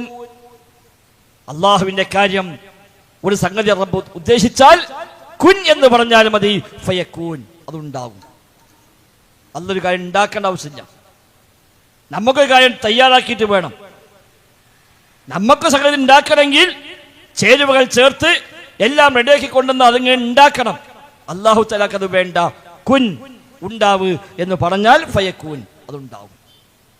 ഫസുബ്ഹാനല്ലദീ ബിയദിഹി മലകൂതു കുല്ലി ശൈഇൻ. എല്ലാത്തിൻ്റെയും സർവാധിപത്യവും അവരുടെ കയ്യിലാണോ അവൻ എത്ര പരിശുദ്ധനാണ്. അതല്ല യാസീൻ സൂറത്തിന്റെ അവസാനം. എന്നാ മാലയ്ക്ക് വന്നാലോ? വലിയൊരു വസ്തുവിനെ കുന്നെന്ന് ചൊല്ലുകിൽ ബിരികെ ഉരുവാകുമെന്ന് പറഞ്ഞവർ. ഏതെങ്കിലും വസ്തുവിനോട് ശൈഖെങ്ങാനും കുൻ എന്ന് പറഞ്ഞാൽ ഉടനെ അതങ്ങനെ ഉണ്ടായിത്തീരുമെന്ന് ശൈഖ് പറഞ്ഞിട്ടുണ്ട്. റിഫാഴിമാരിൽ പോയാലോ? എന്നോട് ഏകൽ ഉടയവൻ തൻ്റെ ഏകൽ ആകെന്ന് ഞാൻ ചൊൽകിൽ ആകും അതെന്നോവർ. എന്നുടെ ഏകൽ, എന്റെ ഏകൽ, എന്റെ കൽപ്പന, ഉടയവൻ തൻ്റെ ഏകൽ, എന്റെ കൽപ്പന പടച്ചോന്റെ കൽപ്പന തന്നെയാകുന്നു. ഞാൻ കൽപ്പിച്ചാൽ അല്ലാഹുവിന്റെ കൽപ്പന തന്നെയാണ്. അതുകൊണ്ട് ആകെന്ന് ഞാൻ ചൊല്ലുകിൽ ആകൂ മതെന്നോവർ. ആകെന്ന് ഞാൻ ചൊല്ലിയാൽ അതങ്ങനെയായിത്തീരുന്ന. ഞാൻ പറഞ്ഞാൽ മതി ഇങ്ങനെ ആവണം, അപ്പൊ അങ്ങനെ ആവും. സഹോദരൻ, ഇതൊന്നും റിഫായി ശൈഖ് പറയില്ല, പറഞ്ഞിട്ടില്ല. ഇനി പറഞ്ഞാൽ ശരിയാവോ? അതുമില്ല. മുഹീദ്ദീൻ ശൈഖ്, റിഫായി ശൈഖ് ഒന്നും അങ്ങനത്തെ ധിക്കാരം കാണിച്ച മനുഷ്യന്മാരൊന്നും അല്ല. അവരൊക്കെ മാതൃകായോഗ്യമായ ജീവിതം നയിച്ചവരാണ്. മാനുഷികമായ എല്ലാ പോരായ്മയും അവർക്കുണ്ടാകുന്നു മാത്രമേ ഉള്ളൂ. അല്ലാതെ അവരാരും അങ്ങനെ ഞങ്ങളാണ് വിചാരിച്ച അങ്ങനെ ഉണ്ടാകും, ഞങ്ങൾ പറഞ്ഞ പോലെ നടക്കും, അതൊന്നും ഊതലും പറഞ്ഞിട്ടില്ല. മുഹീദ്ദീൻ ശൈഖിന്റെ ജീവിതകാലത്ത് 21 മക്കൾ മരിച്ച വാപ്പ മൂപ്പര്. മുഹീദ്ദീൻ ശൈഖ് 21 മക്കളെ മയ്യത്ത് കുളിപ്പിച്ച് കഫൻ ചെയ്ത് നിസ്കരിച്ചു മറമാടിയ വാപ്പയാണ് മുഹീദ്ദീൻ ശൈഖ്. അല്ലാണ്ട് ഞാൻ ഉണ്ടാവട്ടെ ഉണ്ടാകും എന്ന് വിചാരിച്ചാണ്ട് എണീപ്പിച്ചു പോയിട്ടില്ല. 21 മക്കളെ മയ്യത്ത് മറയിലെ വാപ്പാൻ അതിലും വല്ല വിഷമുണ്ട? പിന്നെ അദ്ദേഹം പറയാം, എൻ്റെ ഭാര്യ ഗർഭിണിയാണ് എന്നറിഞ്ഞാൽ ഞാൻ അപ്പം തന്നെ തീരുമാനിക്കും അതൊരു മയ്യത്താണ്. എന്നാ പിന്നെ സങ്കടമില്ലല്ലോ. പ്രസവിക്കുമ്പോൾ മയ്യത്താണെങ്കിൽ അത് പ്രതീക്ഷ തന്നെയാണ്, കുഴപ്പമില്ല. അതല്ല, അഥവാ ജീവനുണ്ടെങ്കിലോ അൽഹംദുലില്ലാ. അതാ മുഹീദ്ദീൻ ശൈഖ് പറഞ്ഞത്. അദ്ദേഹം അന്നത്തെ മനുഷ്യന്മാരെ പടച്ച റബ്ബിൽ നിന്ന് അകലുന്ന എല്ലാ പ്രവണതയെയും അതിശക്തമായി എതിർത്ത തൗഹീദ് പ്രഖ്യാപിച്ചതാണ് മുഹീദ്ദീൻ ശൈഖ്. അല്ല നമ്മൾ പറഞ്ഞ തൗഹീദല്ല, അതിന് അപ്പുറത്തെ തൗഹീദാ, സൂഫി തൗഹീദാ ശൈഖ് പ്രഖ്യാപിച്ചത്. സൂഫി തൗഹീദാ.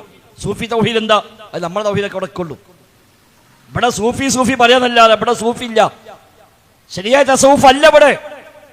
ശരിയായ തസവുഫിന് അസ്ബാബുകൾ പോലും ഇല്ലാതെ, കാരണങ്ങളുമായി ബന്ധപ്പെടാൻ പാടില്ല. അല്ല മാത്രം, മറ്റൊന്നുമില്ല. കാര്യങ്ങളെ ബന്ധിക്കാൻ പാടില്ല, അസ്ബാബുകൾ ഒഴിവാക്കുക. അല്ലാ തസവുഫിലെ തൗഹീദ് എല്ലാം ഒഴിവാക്കിയ അല്ല തരും. ഭക്ഷണം കഴിക്കണ്ട, അല്ല തന്നോളും. ജോലിക്ക് പോകണ്ട, അതാ സൂഫി തൗഹീദ്. അത് ഇസ്ലാം പഠിപ്പിച്ച തൗഹീദല്ല, അത് വേറെ കാര്യം.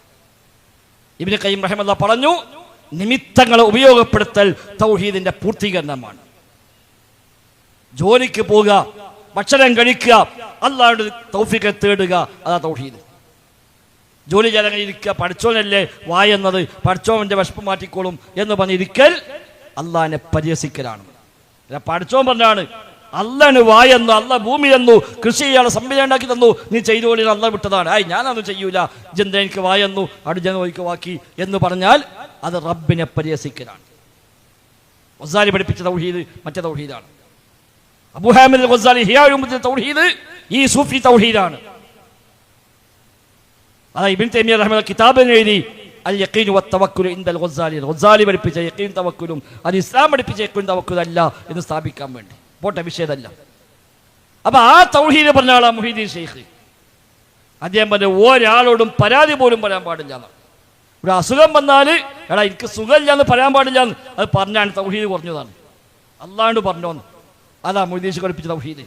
ലാ തശ്കുവന്ന ഫീ ഹാലത്തിൽ ബലിയ ഇലാ അഹദിൻ മിൻ ഖൽഖില്ലാഹ്. നിനക്ക് പ്രയാസങ്ങൾ വന്നാൽ ലാ തശ്കുവന്ന നീ പരാതി പോലും പറയരുത്. ഇലാ അഹദിൻ മിൻ ഖൽഖില്ലാഹ് അല്ലാഹുവിന്റെ സൃഷ്ടികളിൽ ഒരു സൃഷ്ടിയോടും നീ പരാതി പോലും പറയല്ല. ലഅന്നഹു ലാ ളറ വലാ നാഫിഅ ഉപകാരം ചെയ്യുന്നവനില്ല, ഉപദ്രവം ഏൽപ്പിക്കുന്നവനില്ല, നൽകുന്നവനില്ല, തടയുന്നവനില്ല അല്ലാഹു അല്ലാതെ. അതുകൊണ്ട് ഒരാളും പരാതി പോലും പറയല്ല. അങ്ങനെ പരാതി പറഞ്ഞാൽ വദാലിക ഇശ്റാകും മിൻക ബില്ലാഹ് നീ പടച്ച റബ്ബിൽ പങ്കു ചേർക്കലാകുന്നു എന്നാണ്. ഒരാളോടും ഒരു ആപരാതി പോലുമില്ല, അള്ളാഹിനോട് മാത്രം. അതാണ് സാധാരണ തൗഹീദ്. സൂഫിയാക്ക് 3 ടൈപ്പ് തൗഹീദാണ്. സൂഫിക്ക് തൗഹീദ് 3 ടൈപ്പാണ്. ഒന്ന് നാടന്മാർ തൗഹീദ്, അതാണ് ഇത്. ആരോടും ആപരാതില്ല, ഒരു വിഷമല്ല, സങ്കടമില്ല, പരാതിയില്ല, ഒക്കെ റബ്ബിനോട് പറയാം. രണ്ടാമത്തെ ഘട്ടം എന്താ? റബ്ബിനോടും പറയണ്ടാന്നാ. റബ്ബിനോടും പറയണ്ട. എന്തിനാ പറയണത്? അള്ളാഹ്ക്ക് അറിയില്ലേ. പറയണ്ട, ചെയ്യാള് ചെയ്താൽ മതി. മൂന്നാമത്തെ ഘട്ടം നീ തന്നെ റബ്ബ്. ഇനിയിപ്പോ നീയും റബ്ബും എന്നുള്ള 2 വ്യത്യാസമൊന്നുമില്ല, ഒക്കെ നീ ഒന്ന് തന്നെയാണ്. ഇതാണ് ഏറ്റവും ടോപ്പ്. അത് നാടന്മാർക്ക് പറ്റൂല. അതാണ് ഖവാസുൽ ഖവാസ് എന്നവർ പറയാം. പ്രത്യേകക്കാരിൽ പ്രത്യേകക്കാര്. അവിടെ തൗഹീദാണെന്ത്? ലാ മൗജൂദ ഇല്ലല്ലാഹ് അല്ലാഹു അല്ലാതെ മറ്റൊന്നുമില്ല. അവിടേക്ക് എത്തണം എന്നാണ്. അതാണ് ലക്ഷ്യം. ത്വരീഖത്ത് ബൈഅത്ത് ചെയ്താൽ ആ ലക്ഷ്യത്തിലേക്ക് പോകാം. ത്വരീഖത്ത് പോയി സൂഫിന്റെ ഷെയ്ഖിന്റെ കൈ പിടിച്ച് ബൈഅത്ത് ചെയ്യുമ്പോൾ എന്താ ബൈഅത്ത്? എനിക്ക് ആ ലക്ഷ്യത്തിലേക്ക് എത്തണം, അതിന് എന്തും ചെയ്യാൻ ഞാൻ തയ്യാറാണ്. ഉസ്താദ് പറഞ്ഞ കേൾക്കാൻ തയ്യാറാണ്, എന്തും റെഡി. അതാ ബൈഅത്ത്. ആ ഷെയ്ഖ് ഓരോ ടെസ്റ്റ് ചെയ്യും, ഓ റെഡി ആണോ നോക്കാൻ വേണ്ടി. ആ ടെസ്റ്റാണ് ഓരോ റിയാദകൾ. അപ്പൊ ചിലപ്പോൾ പറയും 1 മാസം ഭക്ഷണം കഴിക്കാൻ പാടില്ല. ഓ റെഡിയാണോ നോക്കിയത്. 1 മാസം മിണ്ടാൻ പാടില്ല, നിസ്കരിക്കണ്ടാറ്. അത് എന്ത് പറഞ്ഞോ കേട്ടോളാ, ഇപ്പൊ റെഡിയാണോ നോക്കുകയാണ്. അതിൽ പാസ്സായി വന്നാലേ പിന്നെ ഒരു പ്രൊമോഷൻ കിട്ടുള്ളൂ. അതാ മൊയ്തീൻ ഷെയ്ഖ് കൊടുത്ത് ടെസ്റ്റ് ചെയ്തു. മൊയ്തീൻ ഷെയ്ഖ് ഇങ്ങനെ പ്രൊമോഷൻ കിട്ടി വരുന്ന ആ സമയത്ത് ഭയങ്കരമായ ടെസ്റ്റ് പാസ്സായി വന്ന ആളാണ്. ഷെയ്ഖ് നടന്നിങ്ങനെ പോകുമ്പോൾ ഒരാൾ അവിടെ നിന്ന് ഇങ്ങോട്ട് വരുന്നുണ്ട്. ആ വഴിയിൽ കണ്ടു, സലാം ചൊല്ലി വർത്താനൊക്കെ പറഞ്ഞു. നിങ്ങൾ ഇവിടെ കേട്ടോ, ഞാൻ പണ്ട് വരാറ്. അവിടെ പോയി അവിടെ നിന്നു. അവിടെ നിൽക്കാൻ പറഞ്ഞല്ലേ. ഷെയ്ഖിന് മനസ്സിലായി ഇന്ന ടെസ്റ്റ് ചെയ്യാണ്. മറ്റാൾ നോക്കിയതാണ് ഇയാളെ പറ്റുമോന്ന്. ആ നിർത്തവിടെ നിന്നു. വൈകുന്നേരമായിട്ട് ആള് വരുന്നില്ല. രാത്രിയായി, നേരം വെളുത്ത്, ദിവസം മാറി, ആഴ്ചകൾ കഴിഞ്ഞു, മാസങ്ങൾ കഴിഞ്ഞു, മറ്റാൾ വരുന്നില്ല. ഷെയ്ഖ് അവിടെ നിന്നു. ഉടക്കാൻ പറഞ്ഞല്ലേ. 1 കൊല്ലം കഴിഞ്ഞിട്ട് അതേ ഡേറ്റിന് 1 മിനിറ്റ് അപ്പുറത്ത് ഇയാളുടെ വരുന്നുണ്ട്. എപ്പോഴും പറഞ്ഞല്ലേ. അപ്പൊ അന്ന് പോയത് 12 മണിക്കാണെങ്കിൽ ഒരു 12:01 മുമ്പേട് വരിക. നിങ്ങൾ ഇവിടെ നിൽക്കുന്നില്ലേ, നിർത്തിപ്പോയതല്ലേ. അങ്ങനെ ഭർത്താനൊക്കെ പറഞ്ഞ് ഇവിടെ കിട്ടും ഞാൻ വരാറ്. ഇയാൾ പിന്നെയും പോയി. പിന്നെ വരുന്ന അടുത്ത കൊല്ലാണ് ഈ ഡേറ്റിന്. അന്നും നിർത്തിപ്പോയി. പിന്നെ വന്ന് പിന്നത്തെ കൊല്ലാണ്. 3 കൊല്ലായി മൊയ്തീൻ ഷെയ്ഖ് നിർത്തി നിൽക്കുക അവിടെ. അപ്പൊ മനസ്സിലായി ആള് ഉഷാറാണ്, ടെസ്റ്റ് പാസ്സായി. മുഹീദ്ദീന്മാരുണ്ട്. ഒരു കാമൽ നിന്നിട്ട് 1 ഖത്തം തീർത്തോവർ, 1 ചൊൽ മുതലായി 3 ആണ്ട് കാത്തോവർ. 1 കാലം നിന്ന് 1 ഖത്തം തീർത്തു. അതിന് ഫസ്റ്റ് ടെസ്റ്റ്. ഒറ്റക്കാലം വന്നിട്ട് ഖുർആൻ ഫുള്ള് ഓതണം. അത് സിമ്പിൾ. എന്താ പ്രശ്നം? ഒരു പ്രശ്നമില്ലല്ലോ. ആ നിർത്ത അവിടെ നിന്ന് ഖുർആൻ ഫുള്ളാണ് ഓതി കൊടുത്തു. അപ്പൊ അത് പാസ്സായി. രണ്ടാമത്തെ ടെസ്റ്റാണ് 1 ചൊൽ മുതലായി 3 ആണ്ട് കാത്തോവർ. ഒറ്റ ചൊല്ല്, 1 വാക്ക് മുഖവെക്കെടുത്തുകൊണ്ട് 3 കൊല്ലം കാത്തു നിന്നു. അതാണ് പോലെ റിയാദകൾ. അങ്ങനെ പാസ്സായി വരുന്ന ആളാണ് പിന്നെ ഒറിജിനൽ സൂഫിയായി ഷെയ്ഖായിട്ട് കയറി പോവുക. അങ്ങനെ പോയാൽ പിന്നെ ഞാൻ ആ വ്യത്യാസമില്ല. അപ്പൊ ഈ 3 കൊല്ലം നിസ്കരിച്ചോ ആ ചോദ്യമില്ല. അതൊക്കെ നാടന്മാർക്കല്ലേ. ഇതതിനപ്പുറത്തേക്ക് വിട്ടു, റേഞ്ച് വിട്ടു. ഇതൊക്കെ അതുക്കും മീലാണ്. പിന്നെ നിസ്കാരം നോമ്പൊന്നുമില്ല. ഓൾക്ക് നിസ്കാരം അതേപോലെ രാവും പകലും എല്ലാം ഒരേപോലെ തന്നെയാണ്, ആ വ്യത്യാസമൊന്നുമില്ല. ഓലങ്ങനെ പോകും. അപ്പം പിന്നെ അള്ളാന്ന് മാത്രം, ഇതാണ് തൗഹീദിൻ്റെ ഏറ്റവും ടോപ്പ്. അപ്പം പിന്നെ അവിടെ വേറെ പരാതിയില്ല, പ്രാർത്ഥനയില്ല, ഒന്നുമില്ല. ഓൻ തന്നെ അല്ലാ, എന്താ ചെയ്യാനുള്ളത്? അല്ല നമ്മളെ റാത്തീബിൽ റബീലാഖിർ വന്നാൽ ജീലാനി റാത്തീബ് ചൊല്ലിയുണ്ടെങ്കിൽ നോക്കൂ നിങ്ങൾ, ജീലാനി റാത്തീബ് അവിടെ കാണാം. വമാ അന ഇല്ലാ അൻത, വമാ അന ഇല്ലാ അൻത 111 പ്രാവശ്യം ചെല്ലണം. ഇതിലുണ്ടതൊക്കെ ജീലാനി റാത്തീബ് എടുത്താൽ അതിൽ കാണാം 111 പ്രാവശ്യം ചെല്ലേണ്ട ദിക്റാണെന്ത്? വമാ അന, ഞാനല്ല, ഇല്ല അൻത, നീ അല്ലാതെയല്ല, ഞാൻ നീ തന്നെയാകുന്നു. 111 വട്ടം ചൊല്ലും ജീലാനി റാത്തീബിന്. അതിനാ ഉസ്താദ്മാരെ വിളിച്ചു വന്നിട്ട് പൈസ കൊടുക്കണത്. ഇതാണ് മദ്ഹ്. എന്ത് മദ്ഹ് അത്? ഇത് ചെല്ലല്ലാന്ന് പറഞ്ഞാൽ കണ്ടോ മൊയ്തീൻ ശേഖാൻ സ്നേഹമില്ല, റസൂലുള്ളാഹിനെ മദ്ഹ് ചെയ്യാൻ പാടില്ല, അതല്ല പറഞ്ഞത്. ഹു അല്ലാ, ഹു ഹു അല്ലാ, ഹു അല്ലാ, ഹു ഹു അല്ലാ, അവൻ അല്ലാ, അവനവൻ അല്ലാ, അതാ അതിനർത്ഥം. ഹു അല്ലാ, അവൻ അല്ലാ, ഹു ഹു അല്ലാ, അവൻ അവൻ അല്ലാ, ഹാ ഹു ഹി ഹയ്യ്, ഹാ അവൾ അല്ലയാണ്, ഹു അവനും അല്ലയാണ്, ഹും അവരും അല്ലയാണ്, എല്ലാരും അല്ലയാണ്. അവനും അല്ല, അവളും അല്ല, എല്ലാരും അല്ല, അല്ലല്ലാത്ത മറ്റൊന്നുമില്ല. ഇതാ റാത്തീബ്. റാത്തീബ് ഉണ്ടാക്കിയ നിബന്ധന പ്രകാരം നാടന്മാർ ചെല്ലാൻ പാടില്ല എന്നാണ്. ഇത് സാധാരണക്കാർക്കുള്ളതല്ല. നമ്മുടെ നാട്ടിൽ അതിന് പൈസ കിട്ടിയപ്പോൾ അതും ഇവിടെ പാസ്സാക്കിയെന്നുള്ളൂ. സാധാരണക്കാർ ചെല്ലാൻ പാടില്ല, അവിടെ ഈമാൻ തെറ്റിപ്പോകുന്നാണ് ഓതന്നെ പറഞ്ഞത്. ഇവിടെ അർത്ഥം അറിയില്ലല്ലോ, പിന്നെ ഈമാൻ തെറ്റാനും ഉണ്ടെങ്കിൽ തെറ്റിപ്പോവുക. ഈമാൻ തെറ്റണമെങ്കിൽ അത് ഈമാൻ വേണ്ടേ? ശരിക്ക് ത്വരീഖത്തിൽ ബൈഅത്ത് ചെയ്ത് വന്ന് അതിന്റെ പ്രത്യേകമായ ഘട്ടം താണ്ടി ഖവാസിലേക്ക് എത്തിയിട്ട് അവൻ ചൊല്ലേണ്ട ദിക്റാണ് റാത്തീബുകൾ, അല്ലാത്തവൻ ചൊല്ലാനുള്ളതല്ല. അതുകൊണ്ട് എല്ലാ ഉസ്താദുമാരും റാത്തീബിന് വരൂല. റാത്തീബിന് സ്പെഷ്യൽ കുറച്ച് ഉസ്താദുമാർ ഓലെ വരുള്ളൂ, മറ്റൊന്നിന് വരും. അത് കുറച്ചും കൂടി തീക്കളിയാണ്, അതിമ പോകാൻ പറ്റില്ല എന്നറിയാം. അതാ റാത്തീബ്. റബീഉൽ മാസം വന്നാൽ നമ്മളെ മഹലിലൊക്കെ ഉണ്ടാവും. സഹോദരന്മാരെ, ഇതാണോ ഇസ്ലാം? ഇങ്ങനെ ഇസ്ലാമുണ്ട്. ഞാൻ സൂചിപ്പിച്ചത് മുഹീദ്ദീൻ ഷെയ്ഖ് ഈ തൗഹീദ് പഠിപ്പിച്ച ആളാണ്. ഏത്? സൂഫി തൗഹീദ്. ഒരാളോട് ഒരു പരാതി പോലുമില്ല, ഒന്നും പറയാൻ പാടില്ല, പടച്ച റബ്ബിലേക്ക് മാത്രം തിരിയുക എന്ന് പഠിപ്പിച്ച ഷെയ്ഖിന്റെ പേരിലാണ് എഴുതി വെച്ചത്. ഞാനൊരു കാര്യം ഉണ്ടാവട്ടെ എന്ന് പറഞ്ഞാൽ അത് ഉണ്ടായിത്തീരുമെന്ന് ഷെയ്ഖ് പറഞ്ഞിരിക്കുന്നു. ഷെയ്ഖ് അത് പറയില്ല. ഇനി പറഞ്ഞാൽ ഉണ്ടാവോ? ഉണ്ടാവൂല്ല, ഉണ്ടാവൂല. ആ ഷെയ്ഖാണ് അള്ളാന്റെ സ്ഥാനം. അല്ലെങ്കിൽ ആ കുത്തുബ്, അതാ കുത്തുബുൽ അഖ്താബ്. അത് നേരത്തെ പറഞ്ഞല്ലോ, ഇബ്രാഹിം നബിയുടെ കൂടെ ഉണ്ടായിരുന്നു, മൂസാ നബിയുടെ കൂടെ ഉണ്ടായിരുന്നു എന്നൊക്കെ പറഞ്ഞതുകൊണ്ടാണ്. കാരണം കാലങ്ങൾക്ക് അതീതമായി മാറി, കാലങ്ങൾക്കപ്പുറത്തേക്ക് പോയി. കാലം ദേശം അതൊന്നും പിന്നെ ഒരിക്കൽ ബാധകമല്ല, എന്നും എവിടെയും അവരുണ്ടാകും. അത് നബിപ്രകാശത്തിന്റെ പിന്നീട് വന്ന പതിപ്പാണ് എന്നാണ്. നബിപ്രകാശം ആദ്യം ഒളിവായി, അത് പിന്നെ വെളിവായി. ആദ്യം ഒരു ഒളിയായിരുന്നു, പ്രകാശമായിരുന്നു, അത് പിന്നെ വെളിവായി വന്നു. പിന്നെ അവസാനം അത് അമ്പിയാക്കളായി ഇങ്ങനെ വന്നു. അത് തന്നെ മക്കത്ത് അവസാനം വന്നു. മക്കത്ത് അവസാനം വന്ന നബിയും ആ പ്രകാശ ഭാഗമാണ്. അത് ഇനിയും വരുന്നതാണ്. അംബിയ ഔലിയ ആയി വന്നു. അത് നിലക്കും കാലം ഖിയാമത്തോളം എന്നാണ്. അമ്പിയാക്കൾ ഔലിയാക്കന്മാരൊക്കെ ആ ഒളിയാണ്, പ്രകാശമാണ്. ആ വരവ് എന്ന് നിന്നോ അന്ന് ഖിയാമത്തായി. എല്ലാ കാലത്തും അങ്ങനെ നബിപ്രകാശം ഇവിടെ ഇങ്ങനെ ഓരോരോ വ്യത്യസ്തമായ രീതിയിൽ വരും. അതാ CM മടവൂരായിട്ട് വന്നത്, അതാ കോയപ്പാപ്പായിട്ട് വന്നത്, ഒക്കെ അതിന്റെ ഭാഗമാണ്. ആ വരവ് എന്ന് നിന്നോ അന്ന് ഖിയാമത്ത്, അതുവരെ വന്നുകൊണ്ടേയിരിക്കും എന്നാണ് മൗലിദിന്റെ ആകത്തുക. സഹോദരന്മാരെ, ഇതൊന്നും മദ്ഹല്ല. ഒരു മാസം ഒന്നാകെ ഈ നോണയും പറഞ്ഞ് ഇത് പാടാനും പറയാനും വേണ്ടി മാറ്റിവെക്കാൻ ഒരു വിശ്വാസിക്ക് എങ്ങനെ പറ്റും? തനക്ക് റബീഉൽ മാസം വരുമ്പോൾ ഉസ്താദിനെ പറയാം, നമുക്ക് ഈ മാസം ഏതായാലും എല്ലാവരും 5 വക്തിനും പള്ളിക്ക് വരണം, നബി എൻച്ച മാസം എന്ന് പറയുകയാണെങ്കിൽ തിരക്കിടും ചെയ്തു. പിന്നെ ആദ്യം ഉസ്താദ് വരണ്ടേ? അതൊന്നുമല്ല ഇവിടെ സ്നേഹം എന്നുള്ളത്. ഇവിടെ ഇങ്ങനെ കുറെ പാട്ടും പെയ്ത്തും, അതിൻ്റെ പേരിൽ കുറെ ഭക്ഷണങ്ങളും അതിന് കുറെ കാട്ടിക്കൂട്ടുകളും ഇത് ഷിയാക്കൾ തുടങ്ങി വെച്ചതാണ്. ഇത് ഹിജ്റ 300കളിൽ ഷിയാക്കളിൽപ്പെട്ട ഏറ്റവും വലിയ തീവ്രവാദി ഗ്രൂപ്പായ ഫാത്തിമിയാക്കൾ, ഉബൈദികൾ തുടങ്ങിയതാണ്.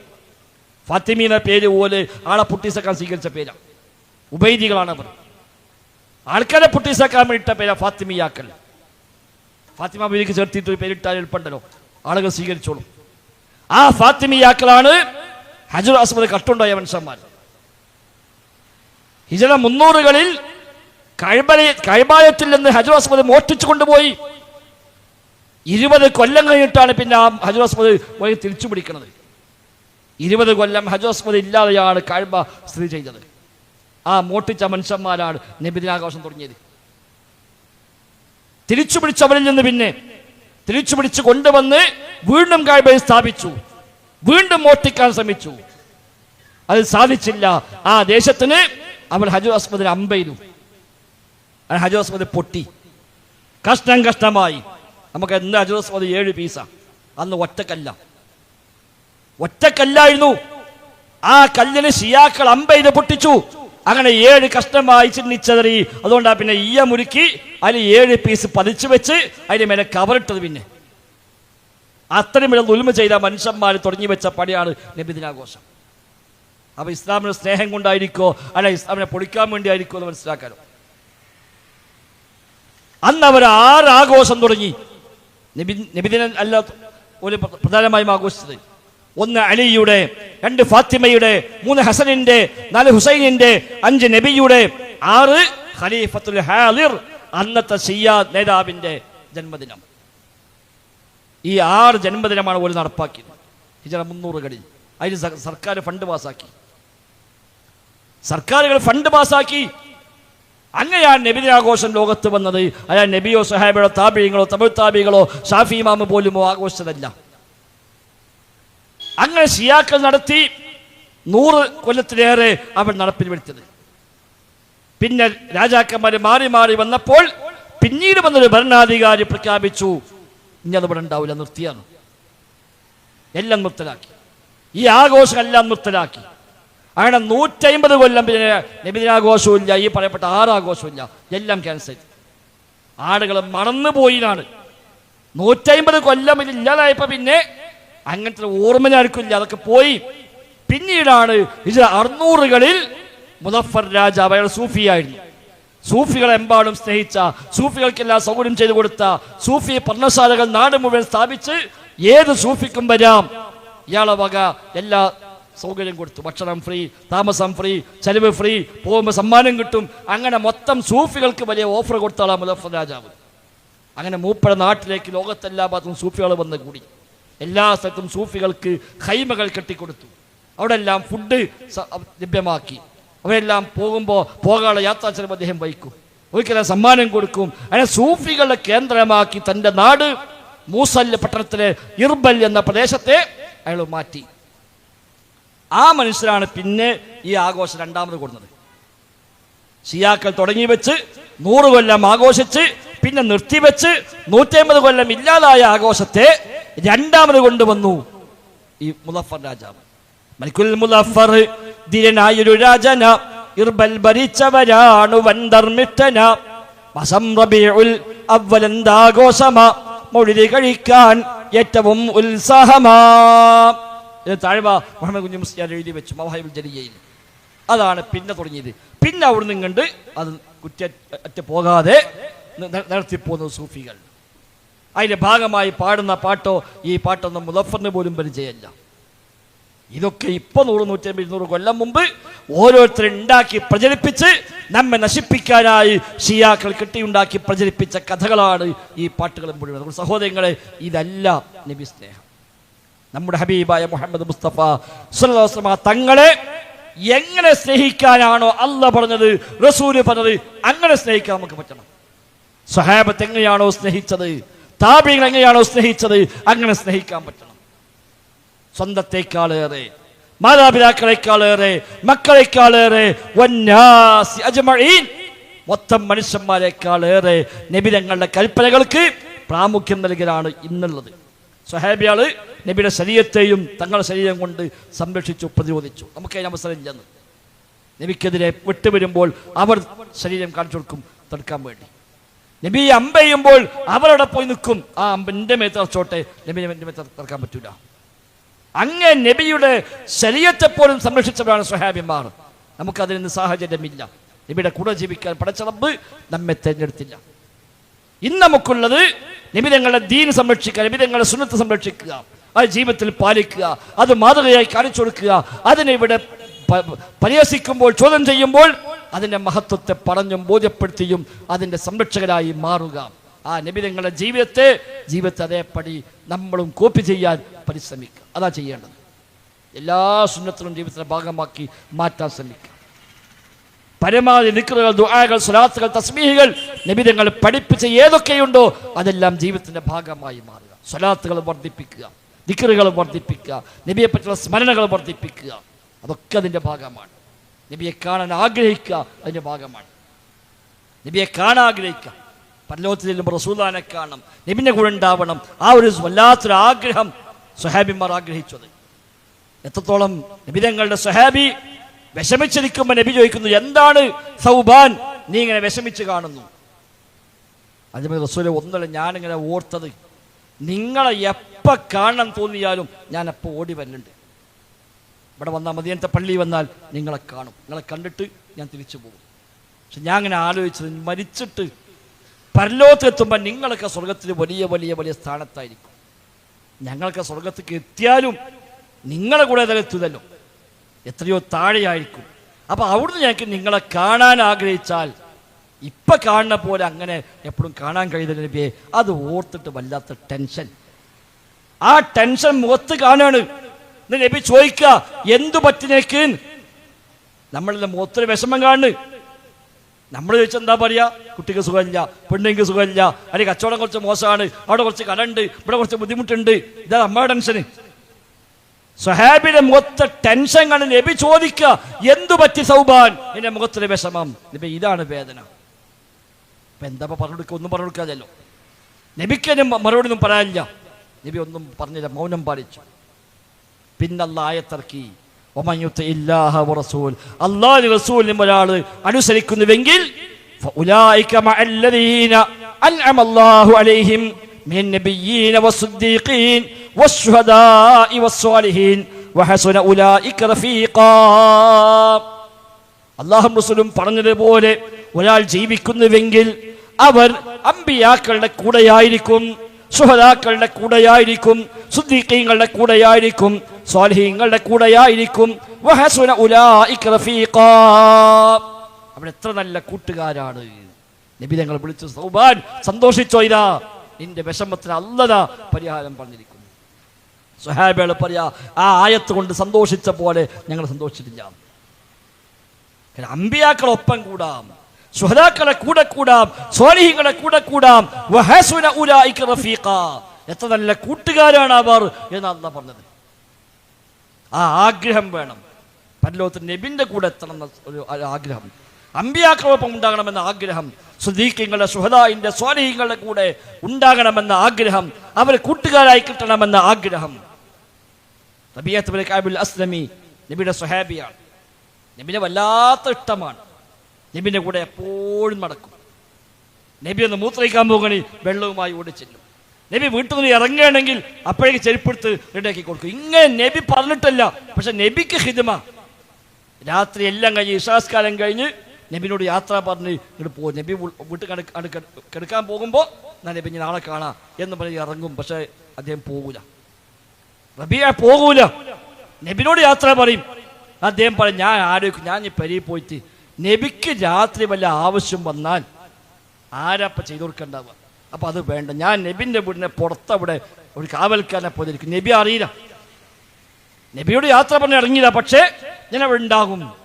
എപ്പോഴെങ്കിലും നബി രാത്രി ഒന്ന് മൂത്രയിക്കാൻ, ഒന്ന് നബി ഒരു പ്രാഥമിക ആവശ്യങ്ങൾക്ക് ഒന്ന് ഇറങ്ങുകയാണെങ്കിൽ എനിക്ക് സേവനം ചെയ്യാമല്ലോ. അങ്ങനെ നബി സേവിച്ച ആളാണ് റബീഅത്ത് ബിൻ കഅബ്. അപ്പൊ ഈ ഒരു ഇദ്ദേഹത്തിന് ഈ ഇഷ്ടം കണ്ടപ്പോൾ നബി ഒരിക്കൽ പറഞ്ഞു, സല്യാ റബീഅ, റബീഅ എനിക്കെന്താ വേണ്ടി ചോദിച്ചോ, എന്താ വേണ്ടി ചോദിച്ചോ. അപ്പൊ നബി ഉദ്ദേശിച്ച് എന്തെങ്കിലുമൊക്കെ സാമ്പത്തിക സഹായം, എന്തെങ്കിലും ചെറിയ സപ്പോർട്ട് വേണമെങ്കിൽ കൊടുക്കാം എന്നൊക്കെയാണ് ചോദിച്ചത്. അപ്പൊ റബീഅ പറയാണ്, നബിയെ എനിക്ക് ചെറിയ സമയം തെളിയിച്ചു. ചോദിച്ചോ നബി പറഞ്ഞാലേ. അപ്പൊ ചോദിച്ചാണ്ട് വെറുതെ ഒരു പോയത്ത് പറയാൻ പറഞ്ഞല്ലോ. ഇന്ത്യ സംഘം ചോദിച്ചോട് കിട്ടി, അതിപ്പോ കഴിഞ്ഞു, വലിയ ചാൻസ് ഇട്ടിട്ട് അത് നഷ്ടപ്പെടുത്തണ്ടല്ലോ. നബി സാവകാശം തെളിയിച്ചു. ആയിക്കോട്ടെ, കുഴപ്പമില്ല, സാവകാശം തരാം, ആലോചിച്ച് പറഞ്ഞാൽ മതി. അപ്പൊ നബി വിചാരിച്ചെന്താണ്, വല്ലതൊക്കെ ആലോചിച്ചെന്തെങ്കിലും ആവശ്യം പറയും.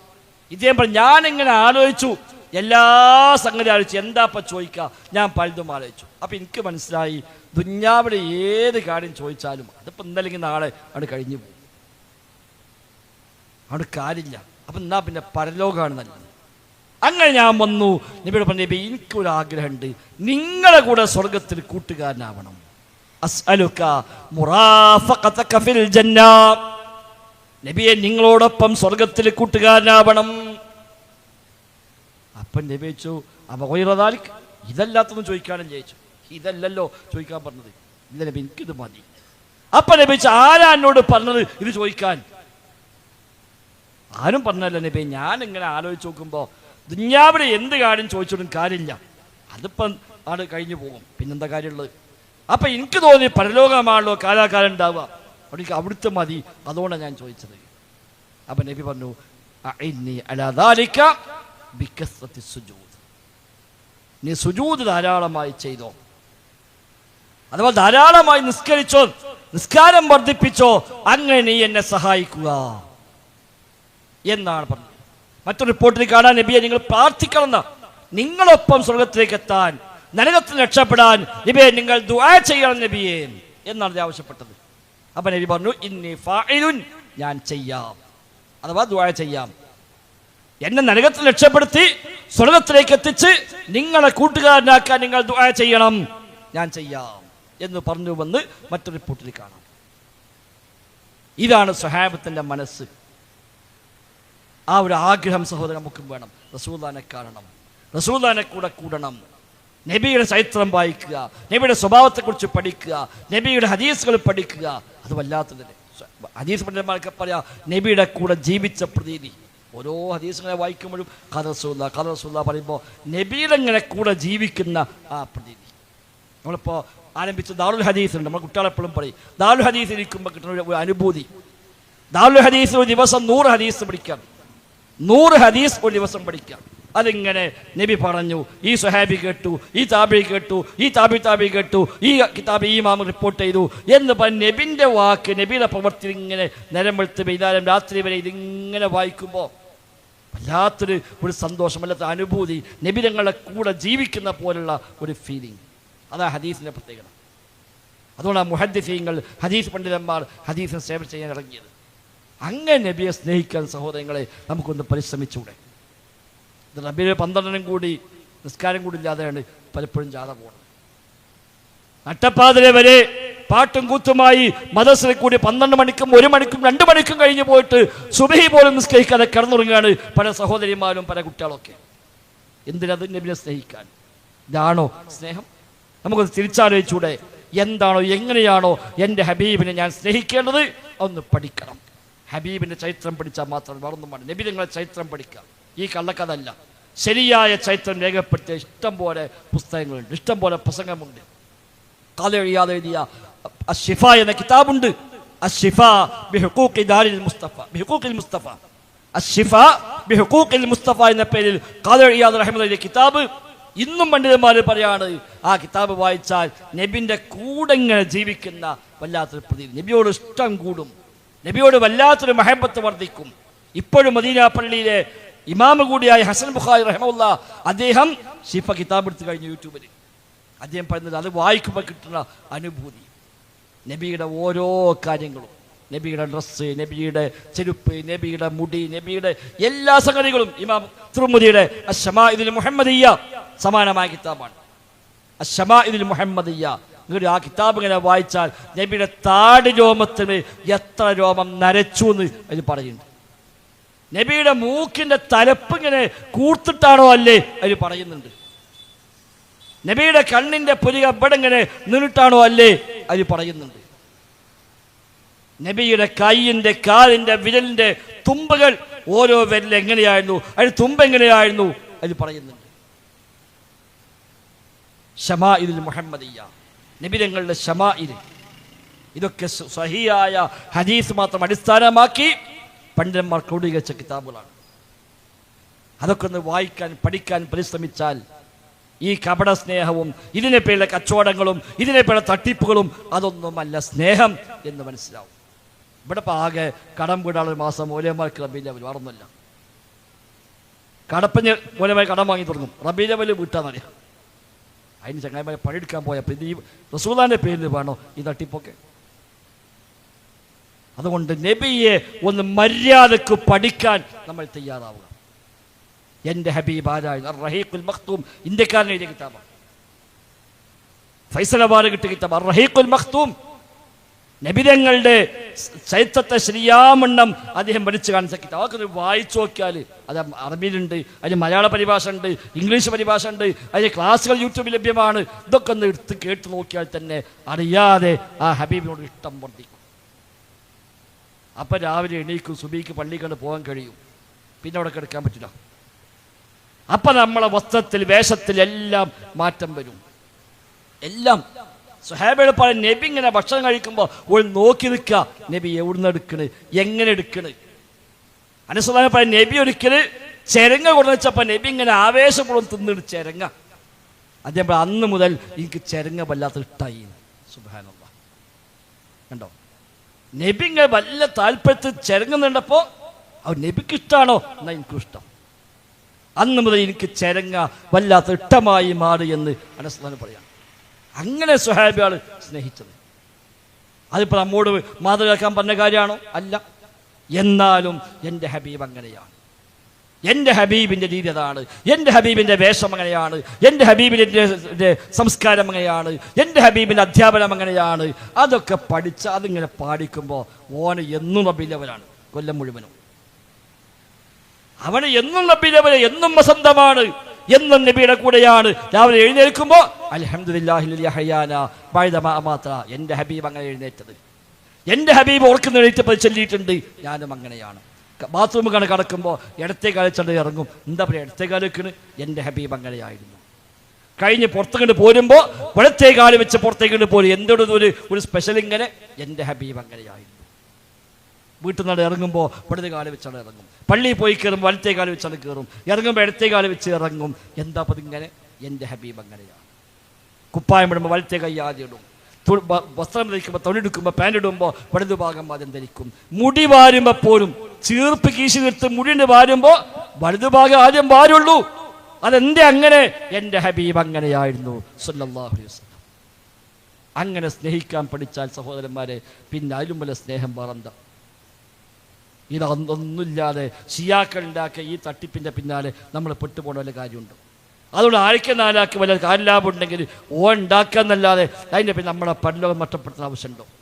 അതുകൊണ്ട് ഹബീബിനെ തിരിച്ചറിഞ്ഞ് ആ ഹബീബിൻ്റെ കൂടെയുള്ള ജീവിതം, ആ ഹബീബിൻ്റെ സുന്നത്തിൻ്റെ കൂടെയുള്ള ജീവിതം, ആ ഹബീബിനെ ആത്മാർത്ഥമായി സ്നേഹിക്കുന്ന സ്നേഹം അങ്ങ് അവസാനം നാളെ പരലോകത്തും ആ ഹബീബിൻ്റെ കൂടെ, അമ്പിയാക്കളുടെ കൂടെ, സുദ്ദീഖീങ്ങളുടെ കൂടെ, ശുഹദാഇന്റെ കൂടെ, സ്വാലിഹീങ്ങളുടെ കൂടെ സ്വർഗ്ഗത്തിൽ ഒരുമിച്ചുകൂടാനുള്ള മഹാഭാഗ്യം റബ്ബ് സുബ്ഹാനഹു വ തആല നമുക്കെല്ലാം നൽകി അനുഗ്രഹിക്കുമാറാവട്ടെ. ജീവിതത്തിൻ്റെ എല്ലാ രംഗത്തും നബിതങ്ങളുടെ കാൽപ്പാദങ്ങളെ അപ്പടി പിൻപറ്റാനുള്ള തൗഫീഖ് അല്ലാഹു നമുക്കെല്ലാം നൽകി അനുഗ്രഹിക്കുമാറാവട്ടെ. പറഞ്ഞതിലുപരി, കേട്ടതിലുപരി ജീവിതത്തിൽ അമലാക്കി മാറ്റാൻ റബ്ബ് നമുക്കെല്ലാം തൗഫീഖ് നൽകി അനുഗ്രഹിക്കുമാറാവട്ടെ. അല്ലാഹുമ്മ റബ്ബനാ ആതിനാ ഫിദ്ദുനിയ ഹസന വഫിൽ ആഖിറതി ഹസന വഖിനാ അദാബന്നാർ. ربنا تقبل منا ربنا تقبل منا ربنا تقبل منا إنك أنت السميع العليم وتب علينا إنك أنت التواب الرحيم وصلى الله وسلم على محمد وآله وصحبه أجمعين والحمد لله رب العالمين. السلام عليكم ورحمة الله.